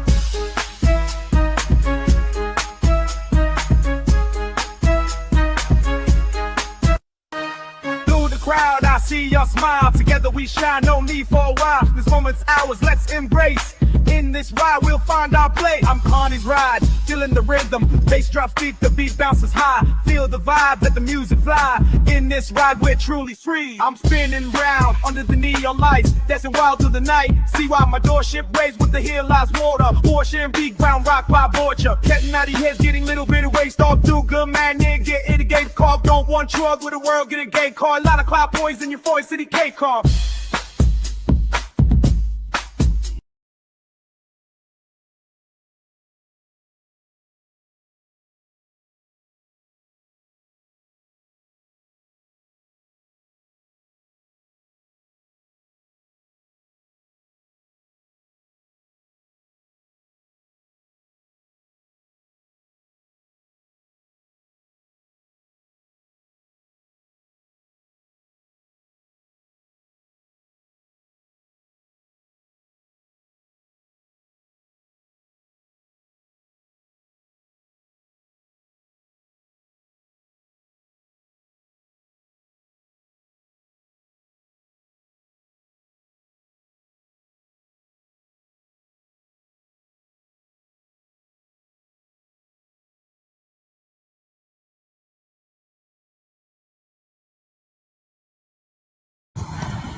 Burn a hole.